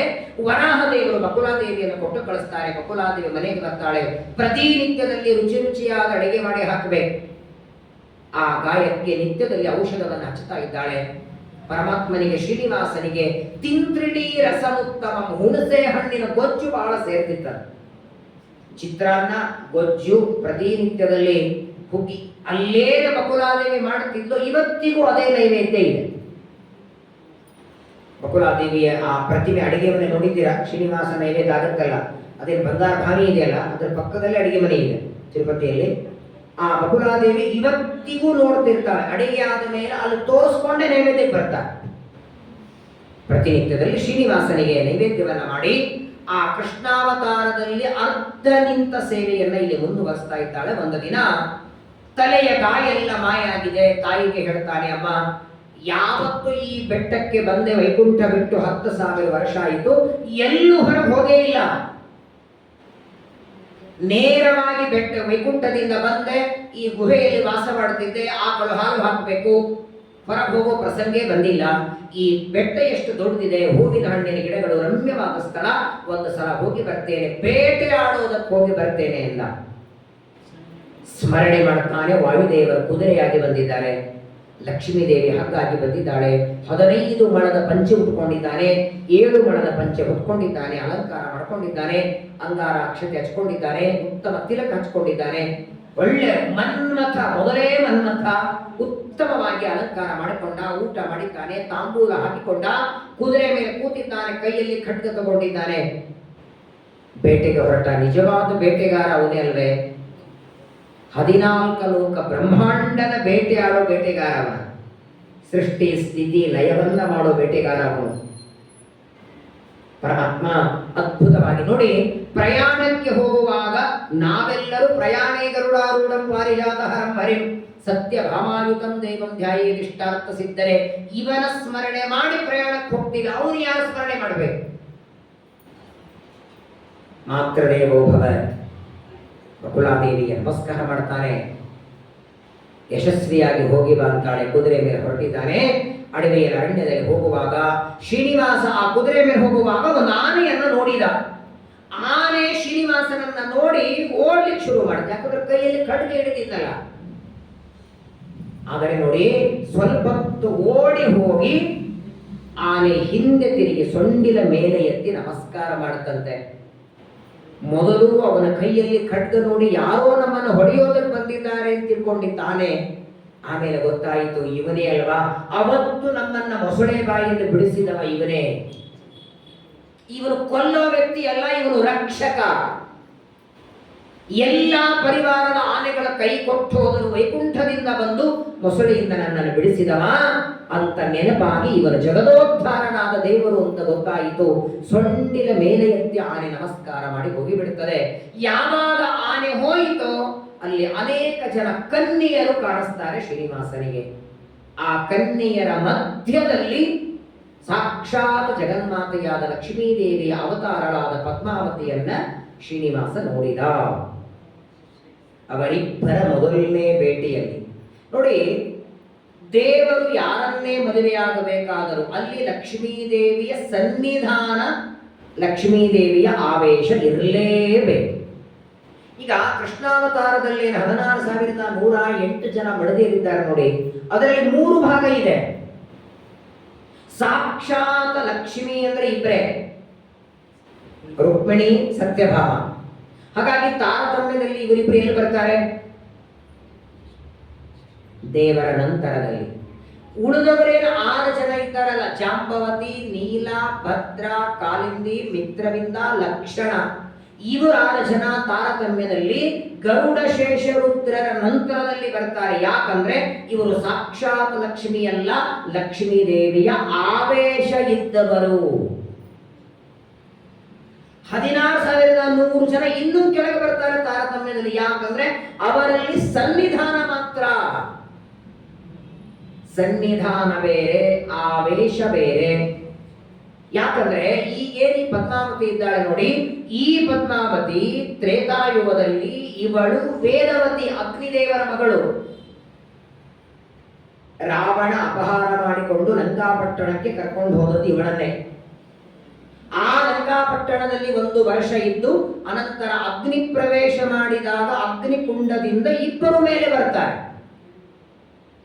ಒಬ್ಬಳು ಸೀತಾದೇವಿ, ಇನ್ನೊಬ್ಬಳು ಅಗ್ನಿ ಮಗಳ ವೇದವತಿ. ಆಗ ಸೀತಾದೇವಿ ಹೇಳ್ತಾಳೆ, ಇವಳ ಪಾಣಿಗ್ರಹಣವನ್ನ ಮಾಡುವಂತ ಇದೇ ವೇದವತಿ ಪದ್ಮಾವತಿಯಾಗಿ ಬರಬೇಕು. ಆಗಲೇ ಮಾಡ್ಕೋಬಹುದಾಗಿತ್ತಲ್ಲ ಮದುವೆ. ಮತ್ತೆ ನೋಡಿ, 2ನೇ ಮದುವೆಗೆ ಏನ್ ಬೇಕು ಹೇಳಿ? ಅಲ್ಲ, ವ್ರತ ನಾವು ಯಾವ ಮಾಡ್ತಾನೆ ಬಿಡ್ತಾನೆ, ಅವನಿಗೆ ವ್ರತ ಗ್ರಹಣ ವ್ರತತ್ಯಾಗ 2 ಇದೆ. 2ನೇ ಮದುವೆ ಆಗಬೇಕಾದ್ರೆ ಮೊದಲನೇ ಹೆಂಡತಿಯ ಸಾಕು, ಡೈವರ್ಸ್ ಬೇಡ, ಪರ್ಮಿಷನ್ ಅವಳೇ ಹೇಳ್ತಿದ್ದಾಳೆ ಮಾಡ್ಕೋ ಅಂತ. ಮೊದಲನೇ ಹೆಂಡತಿನೇ ಸೀತಾದೇವಿಗೆ ಡೈವರ್ಸ್ ಕೊಡ್ಬೇಕಾಗಿಲ್ಲ. ಸೀತಾದೇವಿನೇ ಹೇಳ್ತಾಳೆ, ಇವಳೇ ಇದ್ದದ್ದು, ವೇದವತಿನೇ ಇದ್ದದ್ದು ರಾವಣನ ಹತ್ರ, ವಿವಾಹ ಮಾಡಿಕೋ ಅಂತ. ಕಾರಣ ಏನ್ ಕೊಡ್ತಾನೆ? ಏಕಪತ್ನಿ ವೃತಸ್ಥ ಅಂತ. ಆದರೆ ನಿಜವಾದ ಕಾರಣ ಅದಲ್ಲ. ಯಾಕಂದ್ರೆ ಪರಮಾತ್ಮನನ್ನ ಮದುವೆ ಮಾಡಿಕೊಳ್ಳೋದಕ್ಕೆ ಬೇಕಾದ ತಪಸ್ಸು ಇನ್ನೂ ಅವಳ ಹತ್ರ ಆಗಿರಲಿಲ್ಲ. ಅದು ಸಾಕ್ಷಾತ್ ಲಕ್ಷ್ಮೀ ಅವತಾರ ಅಲ್ಲ. ಪದ್ಮಾವತಿ ಸಾಕ್ಷಾತ್ ಲಕ್ಷ್ಮೀ ಅವತಾರ ಅಲ್ಲ. ಹಾಗಾಗಿ ಇವಳು ಪರಮಾತ್ಮನ ಮದುವೆ ಆಗೋದಕ್ಕೆ ಏನೊಂದು ಪುಣ್ಯ ಸಂಪಾದನೆಯಾಗಬೇಕು. ಅದು ಸತ್ಯಲೋಕದಲ್ಲಿ ಯಾವಾಗ? ತ್ರೇತಾಯುಗ, ದ್ವಾಪರ ಯುಗ, ಕಲಿಯುಗ, ಅಲ್ಲಿವರೆಗೆ ವಿಶೇಷವಾಗಿ ಪರಮಾತ್ಮನ ಆರಾಧನೆಯನ್ನ ಮಾಡಿ ದೇವರ ವಿವಾಹಕ್ಕೆ ಬೇಕಾಗುವ ಸೌಭಾಗ್ಯವನ್ನ ಪಡೆದ ಮೇಲೆ ಆನಂತರ ಕಲಿಯುಗದಲ್ಲಿ ಪರಮಾತ್ಮ ಮದುವೆ ಮಾಡಿಕೊಂಡ. ಭಗವಂತನ ಸಂಕಲ್ಪದಂತೆ ಆ ವೇದವತಿನೇ ಪದ್ಮಾವತಿಯ ಅಲ್ಲ, ಏಕಪತ್ನಿ ವ್ರತಾನು ಉಂಟು. ಜೊತೆಗೆ ಈ ಕಾರಣವು ಮಧ್ವಾಚಾರ್ಯ ಹೇಳಿಕೊಡ್ತಾರೆ. ವಿಶೇಷವಾಗಿ ಬ್ರಹ್ಮದೇವರು ಪ್ರತಿನಿತ್ಯದಲ್ಲಿ ಆರಾಧನೆಯನ್ನ ಮಾಡಿ ಭಗವಂತನನ್ನ ವಿಶೇಷ ಮದುವೆ ಆಗೋದು. ಯಾಕಂದ್ರೆ ನೋಡಿ, ದೇವರನ್ನ ಮುಟ್ಟಬೇಕಾದರೂ ಅದಕ್ಕೂ ನಾನಾ ರೀತಿಯಾದ ವ್ರತ ಉಪವಾಸ ಮಾಡಬೇಕು. ಇನ್ನು ದೇವರ ಕೈ ಹಿಡಿದು ಮದುವೆ ಮಾಡಿಕೊಳ್ಳೋದಕ್ಕೆ ಲಕ್ಷ್ಮೀದೇವಿ ಆವೇಶ ಇದೆ. ಇನ್ನೂ ವಿಶೇಷವಾದಂತಹ ಸಾಧನೆಯನ್ನ ಮಾಡಿಕೊಳ್ತಾಳೆ. ಅಂತಹ ತ್ರೇತಾಯುಗದಲ್ಲಿರುವ ಅಗ್ನಿದೇವರ ಮಗಳು ವೇದವತಿ. ಅವಳು ಇಲ್ಲಿ ಆಕಾಶರಾಜನ ಮಗಳಾಗಿ ಪದ್ಮಾವತಿಯಾಗಿ ಹುಟ್ಟಿ ಬಂದಿದ್ದಾಳೆ. ಆ ಪದ್ಮಾವತಿ ಗೆಳತಿಯರ ಜೊತೆಗೆ ಹೂ ತರೋದಕ್ಕೆ ಬಂದಿದ್ದು. ಹೂಗಳೆಲ್ಲ ತರುವಾಗ ದೂರದಲ್ಲಿ ಆನೆ ಕಾಣಿಸ್ತು. ಆನೆಯನ್ನ ನೋಡಿ ಅವರು ಗಾಬರಿಯಾಗಿದ್ದಾರೆ. ಆದರೆ ಆನೆಯ ಹಿಂದೆ ಜಗನ್ನಿಯಾಮಕನಾದ ಪರಮಾತ್ಮನನ್ನು ನೋಡ್ತಾರೆ. ಅವರಿಬ್ಬರ ಮೊದಲನೇ ಭೇಟಿಯಾಯಿತು ನೋಡಿ. ಶ್ರೀನಿವಾಸ ಪದ್ಮಾವತಿಯರ ಭೇಟಿಯಾಯಿತು. ಪದ್ಮಾವತಿ ಗೆಳತಿಯರಿಗೆ ಹೇಳ್ತಾಳೆ, ಯಾರಿವನು? ಮನ್ಮಥ ಕುದುರೆ ಮೇಲೆ ಬಂದಿದ್ದಾನೆ, ಮಾತಾಡಿಸ್ಕೊಂಡು ಬನ್ನಿ. ಅವನ ತಂದೆ ಯಾರು, ತಾಯಿ ಯಾರು, ಕುಲ ಏನು, ಗೋತ್ರ ಏನು, ರಾಶಿ ನಕ್ಷತ್ರ. ಈ ವೆಂಕಟೇಶ್ ಕಲ್ಯಾಣದಲ್ಲಿ ಅನೇಕ ಜನರ ಇವತ್ತು ಪ್ರಶ್ನೆ. ಇಲ್ಲಿ ಶ್ರೀನಿವಾಸನ ಕೆಲವು ಮಾತುಗಳನ್ನು ನೀವು ನೋಡ್ತೀರಾ. ಪದ್ಮಾವತಿಯನ್ನು ವಿವಾಹ ಮಾಡ್ಕೋಬೇಕು ಅಂತಾನೆ, ಪದ್ಮಾವತಿ ಮಾಡ್ಕೊಳ್ಳೋದಿಲ್ಲ ಅಂತಾಳೆ. ನಮ್ಮಪ್ಪ ನನ್ನ ಜೊತೆ ನೀನು ಮಾತಾಡೋದು ನೋಡಿದ್ರೆ ಹೊಡಿತಾನೆ ಅಂತಾನೆ, ನೀನ ಮದುವೆ ಆಗಲಿಲ್ಲ ಅಂದ್ರೆ ನಾನು ಬದುಕಿರಲ್ಲ ಅಂತ ಇವತ್ತಿನವರೆಲ್ಲ ಹೇಳ್ತಾರಲ್ಲ. ಇವೆಲ್ಲ ಮಾತುಗಳು ಬರ್ತವೆ. ಹಾಗಾದ್ರೆ ಲಕ್ಷ್ಮೀದೇವಿಯನ್ನ ಪದ್ಮಾವತಿಯ ಸಿಗದೆ ಇದ್ದರೆ ನಾನು ಸಾಯುತ್ತೇನೆ ಅಂತ ಶ್ರೀನಿವಾಸ ಅಂತಾನೆ, ಸರಿನಾ? ಆಚಾರ್ಯರು ತಾತ್ವ ನಿರ್ಣಯದಲ್ಲಿ ಇದಕ್ಕೆ ಮಧ್ವಾಚಾರ್ಯ ಉತ್ತರ ಕೊಡ್ತಾರೆ. ಯಾವುದೇ ಪುರಾಣ ನೋಡಿ ಮಧ್ವಾಚಾರ್ಯರ ಮಾರ್ಗದರ್ಶನ ಇಲ್ಲದೆ ಹೋಗುವ ಹಾಗಿಲ್ಲ ಮುಂದೆ ದೇವರ ದೃಷ್ಟಿಯಲ್ಲಿ. ಹಾಗಾದ್ರೆ ಇದೆಲ್ಲ ಯಾಕೆ ಮಾಡಿದ್ದು ಅಂದ್ರೆ ನೋಡಿ, ಪುರಾಣಗಳಲ್ಲಿ ಸಾತ್ವಿಕ, ರಾಜಸ, ತಾಮಸ ಅಂತ 3 ಭಾಗ. ಇದು ರಾಜಸ ಪುರಾಣ. ಇದು ರಾಜಸ ಪುರಾಣದಲ್ಲಿ ಈ ತರಹದ ಕಥೆಗಳು ಮೇಲಿಂದ ಮೇಲೆ ಬರ್ತವೆ. ಆದರೆ ಒಂದು ಮಾತು ಮರಿಬೇಡಿ, ಒಂದು ವೇಳೆ ಆ ಮದುವೆ ಪದ್ಮಾವತಿಗೆ ಇಷ್ಟ ಇರಲಿಲ್ಲ ಅಂದ್ರೆ, ಶ್ರೀನಿವಾಸನಿಗೆ ಮದುವೆ ಅಪೇಕ್ಷೆ ಇರಲಿಲ್ಲ ಅಂದ್ರೆ, ನೋಡಿದ ಮೊದಲನೇ ಕ್ಷಣಕ್ಕೆ ಕುಲಗೋತ್ರಗಳ ವಿಚಾರ ಮಾಡ್ಕೊಂಡು ಬಾ ಅಂತ ಗೆಳತಿಯರು ಯಾಕೆ ಹೇಳಿದ್ಲು? ನಿಮ್ಮ ಮನೆ ಯಾರೋ ಒಬ್ರು ಬರ್ತಾರೆ, ಏನೋ ಕೊರಿಯರ್ ತರಿಸಿರ್ತೀರಿ, ಅಮೆಝಾನ್ದಾಗೋ ಯಾವ್ದಾಗೋ, ಅವನು ಬಾಗಿಲು ತೆಗಿತಾನೆ, ಅಕಸ್ಮಾತ್ ಪೇಮೆಂಟ್ ಆಗಿದ್ರೆ ತಗೊಳ್ತೀರಿ, ಇಲ್ಲ ಅಂದ್ರೆ ಬರೀ ಪೇಮೆಂಟ್ ಕೊಡ್ತೀರಲ್ವಾ. ನಿಮ್ಮ ಅಪ್ಪ ಯಾರು, ಅಮ್ಮ ಯಾರು, ಬ್ಯಾಂಕ್ ಬ್ಯಾಲೆನ್ಸ್ ಇದೆ, ಗೋತ್ರ ಏನು, ರಾಶಿ ಏನು, ಮದುವೆ ಆಯ್ತಾ, ಮದುವೆ ಯಾವ ಸಂವತ್ಸರದಲ್ಲಿ ಆಯ್ತು, ಯಾವ ಕಲ್ಯಾಣ ಮಂಟಪದಲ್ಲಿ ಆಯ್ತು, ಆ ಮದುವೆ ಪುರೋಹಿತರು ಯಾರು ಬಂದಿದ್ರು, ಪುರೋಹಿತರು ಪಂಚೆ ಉಟ್ಕೊಂಡು ಮದುವೆ ಮಾಡಿಸಿದ್ರು, ಮಡಿ ಉಟ್ಕೊಂಡಿದ್ರು, ಕೇಳ್ತೀರಾ? ಪಂಚೆರ ಉಟ್ಕೊಳ್ಳಿ, ಗೊಬ್ಬಿನರ ಹಾಕೊಳ್ಳಿ, ಪುರೋಹಿತರು ಸಂಘದಲ್ಲಿ ಆಯ್ತು, ಎಲ್ಲಾಯ್ತು. ಪ್ರಾಯ ಜಗತ್ತೊಳಗೆ ತನ್ನ ಕೆಲಸ ಎಷ್ಟು ಅಷ್ಟೇ ಮಾಡಬೇಕು, ಹೆಚ್ಚಿನ ಕಾರವಾರ ಮಾಡಬಾರದು. ಪದ್ಮಾವತಿ ಶ್ರೀನಿವಾಸ ಮೊದಲನೇ ಸಲ ಭೇಟಿಯಾದಾಗ ಪದ್ಮಾವತಿನೇ ಹೇಳ್ತಾಳೆ, ಕುಲ, ಗೋತ್ರ, ರಾಶಿ, ನಕ್ಷತ್ರ ವಿಚಾರ ಮಾಡ್ಕೊಂಡು ಬನ್ನಿ ಅಂತ ಗೆಳತಿಯರಿಗೆ ಹೇಳ್ತಾಳೆ. ಅವರೆಲ್ಲ ಬಂದು ಕೇಳಿದ್ರಂತೆ, ಏನಪ್ಪ ಯಾರು ನೀನು, ಯಾಕೆ ಬಂದಿದ್ದೀವಿ, ಯಾವ ಪುರುಷರಿಲ್ಲ ಇಲ್ಲಿ, ತಂದೆ ಯಾರು, ತಾಯಿ ಯಾರು, ಕುಲ ಏನು, ಗೋತ್ರ ಏನು? ಶ್ರೀನಿವಾಸ ಅಂದ, ನನಗೆ ಬೇರೆಯವರ ಜೊತೆ ಮಾತಾಡಿ ರೂಢಿ ಇಲ್ಲ, ನನಗೆ ಮಾತಾಡಬೇಕು, ಮಾತಾಡೋದು ಅಥವಾ ನನ್ನ ಕೆಲಸ ಇರೋದು ಅವ್ರ ಹತ್ರ ಮಾತ್ರ, ಕೆಲಸ ಇಲ್ಲದೆ ಇದ್ದವ್ರ ಜೊತೆಗೆ ನಾನು ಮಾತಾಡಲ್ಲ ಅಂತಾನೆ. ನಿಮ್ಮ ರಾಜನ ಮಗಳಾದ ಪದ್ಮಾವತಿಯ ಜೊತೆಗೆ ಮಾತಾಡಬೇಕಾಗಿದೆ, ನೇರವಾಗಿ ಹೇಳಿಬಿಟ್ಟ. ಮಧ್ವಾಚಾರ್ಯರು ಶ್ರೀರಾಮಚಂದ್ರನ ಸೀತಾದೇವಿಯ ಮದುವೆ ಸಂದರ್ಭದಲ್ಲಿ ಇದೆಲ್ಲ ಉದಾಹರಣೆ ಕೊಡ್ತಾರೆ. ಯಾವಾಗಲೂ ನೋಡಿ, ನರಲೋಕ ವಿಡಂಬಸ್ಯ ಜಾನನ್ ರಾಮಸ್ಯ ರದ್ಗತಂ. ಪರಮಾತ್ಮ ಭೂಮಿಯಲ್ಲಿ ಯಾವುದೇ ಕೆಲಸ ಮಾಡೋದಕ್ಕೆ 2 ಕಾರಣ ಕೊಡ್ತಾರೆ ಆಚಾರ್ಯರು. ಒಂದು, ದೇವತೆಗಳು ಇದನ್ನ ಚಿಂತನ ಮಾಡಿ ಆನಂದ ಪಡ್ತಾರೆ. ಅಸುರರಿಗೆ ಇದೇ ಒಂದು ವ್ಯಾಮೋಹನ ಮಾಡಿ, ಓ ಶ್ರೀನಿವಾಸ ಪದ್ಮಾವತಿಯಿಂದ ಬೆನ್ನತ್ತಿದ, ಪದ್ಮಾವತಿ ಸಿಗ್ಲಿಲ್ಲ ಅಂದ್ರೆ ಶ್ರೀನಿವಾಸ ಕಣ್ಣೀರು ಹಾಕಿದ, ನೀರು ಸಿಗ್ಲಿಲ್ಲ ಅಂದ್ರೆ ಸಾಯ್ತೀನಿ ಅಂದ. ಹೀಗೆಲ್ಲ ಅಸುರರು ದೈತ್ಯರ ತಿಳ್ಕೊಳ್ಳಿ, ಇನ್ನಷ್ಟು ಘೋರವಾದ ಅಂಧಂತಮಸ್ಸಿಗೆ ಬೀಳಲಿ ಅಂತ ದೇವರು ನಾಟಕ ಮಾಡುತ್ತಾರೆ. ಶ್ರೀನಿವಾಸ ಪದ್ಮಾವತಿಯವರು ಮಾತಾಡ್ತಾರೆ. ಶ್ರೀನಿವಾಸ ಅಂತಾನೆ, ನನಗೆ ಸುತ್ತು ಬೆಳೆಸಿ ಮಾತಾಡಿ ರೂಢಿ ಇಲ್ಲ, ನಾನು ಮದುವೆ ಆಗಬೇಕು, ನೀನು ಮದುವೆ ಆಗದಿರುವ ಕನ್ಯಾ, ನಾನು ಮದುವೆ ಆಗದಿರುವ ವರ, ನಮ್ಮಿಬ್ಬರ ವಿವಾಹ ಆಗಬೇಕು. ವಿವಾಹ ಅಂದ ಕ್ಷಣ ಇವನಿಗೆ ಕೋಪ ಬಂತು. ಮನೆಯಲ್ಲಿ ಹೇಳಿ ಬಂದಿದ್ಯಾ ಅಂತ ಕೇಳಿದ್ರು. ತಿರುಗಿ ಬರ್ತೀನಿ ಅಂತ ಹೇಳಿಲ್ವಾ? ನಾನು ನಿನ್ನ ಜೊತೆಗೆ ಮದುವೆ ಮಾಡ್ಕೊಳ್ಳೋದ, ನಾನು ರಾಜನ ಮಗಳು, ಇಷ್ಟೊತ್ತು ನನ್ನ ಜೊತೆಗೆ ಮಾತಾಡ್ತಿದ್ದಿ, ನೀನು ಮಾತಾಡಿದ ನನ್ನ ಮಪ್ಪೇನಾದ್ರೆ ನೋಡಿಬಿಟ್ಟಿದ್ರೆ ನೀನನ್ನು ತುಂಡು ತುಂಡು ಮಾಡಿ ಕಾಗೆ ಹಾಕಿ ಬಿಡ್ತಿದ್ದ. ಕಾಕ ಭೋಜನ. ಅನಂತಗುಣ ಪರಿಪೂರ್ಣನಾದ ಪರಮಾತ್ಮನ ಶರೀರದಲ್ಲಿ ರಕ್ತ ಮಾಂಸಗಳಿಲ್ಲ. ತುಂಬಾ ಚೆನ್ನಾಗಿದೆ ಅವರಿಬ್ಬರ ಮಧ್ಯದಲ್ಲಿ ಮಾತು. ಕೆಲವು ಮಾತುಗಳು ಪದ್ಮಾವತಿ ಕೊನೆಗೆ ಯಾವಾಗ ಕುದುರೆ ಮೇಲೆ 2 ಹೆಜ್ಜೆ ಮುಂದೆ ಮುಂದೆ ಬರ್ತಾರೆ, ಇವನು ಮದುವೆ ಮಾಡಿಕೊಳ್ಳೇಬೇಕು ಅಂತ ಮುಂದೆ ಬಂದ, ಅವರೆಲ್ಲರೂ ಕೋಪದಿಂದ ಕೈಯಲ್ಲಿ ಕಲ್ಲು ತಗೊಂಡ್ರಂತೆ. ಎಲ್ಲ ಗೆಳತಿಯರು ಕೂಡಿ ಕಲ್ಲನ್ನು ಎಸಿತಾರೆ. ಕಲ್ಲು ಹೊಡೆದಾಗ ಆ ಕುದುರೆ ಸತ್ತು ನೆಲಕ್ಕೆ ಬಿತ್ತು. ಕುದುರೆ ಮೇಲಿದ್ದ ಶ್ರೀನಿವಾಸ ಓಡಿ ಹೋದ ಅಂತ ನಮಗೆ ಪುರಾಣ ಹೇಳ್ತದೆ. ಈಗಲೇ ನಾನು ಹೇಳಿದ್ದೇನೆ, ವಾಯುದೇವರು ಕುದುರೆಯಾಗಿ ಬಂದಿದ್ರು ಅಂತ. ಯಾಕಂದ್ರೆ ನೋಡಿ, ವಿಷ್ಣು ಸಹಸ್ರನಾಮದಲ್ಲಿ ಒಂದು ಮಾತು ಬರ್ತದೆ, ವರದೋ ವಾಯುವಾಹನ. ದೇವರಿಗೆ ವಾಹನ 2, ಒಂದು ವಾಯುದೇವರು, ಗರುಡ ದೇವರು. ಗರುಡ ದೇವರು ಪರಮಾತ್ಮ ಎಲ್ಲಾದರೂ ಪ್ರಯಾಣಕ್ಕೆ ಹೊರಟ್ರೆ ಮಾತ್ರ ವಾಹನ. ವಾಯುದೇವರು 24x7, 24 ಗಂಟೆ 12 ತಿಂಗಳು ಪ್ರತಿ ಜನ್ಮದಲ್ಲಿಯೂ ಪರಮಾತ್ಮನನ್ನ ತನ್ನ ಹೆಗಲ ಮೇಲೆ ಕೂಡಿಸಿಕೊಂಡು ನಮ್ಮ ಸ್ವರೂಪ ದೇಹದಲ್ಲಿ 8 ದಳದ ಕಮಲದಲ್ಲಿ ಹೊತ್ತುಕೊಂಡಿರ್ತಾರೆ. ಹಾಗಾದ್ರೆ ವಾಯುದೇವರು ಕುದುರೆಯಾಗಿ ಬಂದದ್ದು ಕಲ್ಲಿನಿಂದ ಹೊಡೆದಾಗ ಕುದುರೆ ಸತ್ತೋಯಿತು ಅಂದ್ರೆ ವಾಯುದೇವರಿಗೆ ಮರಣ ಇಲ್ಲ. ಹಾಗಾದ್ರೆ ವಾಯುದೇವರು ನೋಡಿ, ಸಾಮಾನ್ಯವಾಗಿ ದೇವತೆಗಳು ದೇವರ ಸೇವೆಗೆ ಬಂದ್ರೆ ಎಷ್ಟು ದೇವರು ಆಜ್ಞೆ ಮಾಡಿರ್ತಾನಷ್ಟೇ ಕೆಲಸ. ವಾಯುದೇವರು ಅಲ್ಲಿಂದ ಕರ್ಕೊಂಡು ಬಂದ್ರು, ಗಂಡ ಹೆಂಡತಿಯರ ಭೇಟಿಯಾಯಿತು, ಇವರಿಬ್ಬರು ಮದುವೆ ಮಾಡಿಕೊಳ್ಳೋ ದಂಪತಿಗಳು, ಅವರಿಬ್ಬರ ಮಧ್ಯದಲ್ಲಿ ತಮ್ಮ ಕೆಲಸ ಇಲ್ಲ ಅಂತ ತಾವೇ ಅಲ್ಲಿಂದ ಹೋದದ್ದು. ಅದೇನು ಹೇಳ್ತಿರ್ಲ ಕನ್ನಡದಲ್ಲಿ, ಶಿವಪೂಜೆಗೆ ನಂದೇನು ಕೆಲಸ ಇಲ್ಲ, ವಾಹನವಾಗಿ ಶ್ರೀನಿವಾಸನ ಕರ್ಕೊಂಡು ಬಂದದ್ದಾಯಿತು. ಪದ್ಮಾವತಿಯ ಜೊತೆಗೆ ತಾನಿನ್ನು ಹೊರಡಬೇಕು ಅಂತ ವಾಯುದೇವರು ತಾವಾಗಿ ಹೊರಟದ್ದೇ ಹೊರತು ಮರಣ ಆಯಿತು ಅಲ್ಲ. ಆದರೆ ನೋಡಿ, ಕುದುರೆ ನೆಲಕ್ಕೆ ಬಿದ್ದ ಮೇಲೆ ಶ್ರೀನಿವಾಸ ಕೂದಲುಗಳನ್ನೆಲ್ಲ ಬಿಚ್ಚಿಕೊಂಡ ಅಂತೆ. 50 ಜನ ಗೆಳತಿಯರು ಕಲ್ಲು ತಗೊಂಡು ಹೊಡಿತಿದ್ರೆ ಆ ಪೆಟ್ಟೆಯನ್ನು ಎಲ್ಲಿ ಮೈ ಮೇಲೆ ಬಿಡುತ್ತದೆ ಅಂತ ಭಯದಿಂದ ಓಡ್ಲಿಕ್ಕೆ ಶುರು ಮಾಡಿದ. Non stop. ಹೋಗುವಾಗ ಎಷ್ಟು ದೂರ ಕುದುರೆ ಮೇಲೆ ಬಂದಿದ್ದ ಅಷ್ಟೇ ದೂರ ಅಲ್ಲಿ ಬಿಟ್ಟರೆ ಓಡಿ ಬಂದು ಮನೆಯಲ್ಲಿ ಮಲಗಿದ್ದ. ಅಲ್ಲ, ಕುದುರೆ ಬಿದ್ದೋದ ಮೇಲೆ ಓಡಿದ ಸರಿ, ಕೂದಲುಗಳಲ್ಲಿ ಯಾಕೆ ಹರಡ್ಕೊಂಡ? ಬರಬೇಕಾದಾಗ ಕೂದಲುಗಳೆಲ್ಲ ಚೆನ್ನಾಗಿ ಗಂಟು ಹಾಕೊಂಡು ಬಂದಿದ್ದ, ಹೋಗಬೇಕಾದ್ರೆ ಹರ್ಕೊಂಡ ಯಾಕೆ? ಭಯ ಆಯಿತಾ? ವಾಸ್ತವಿಕವಾಗಿ ಭಯದಿಂದ.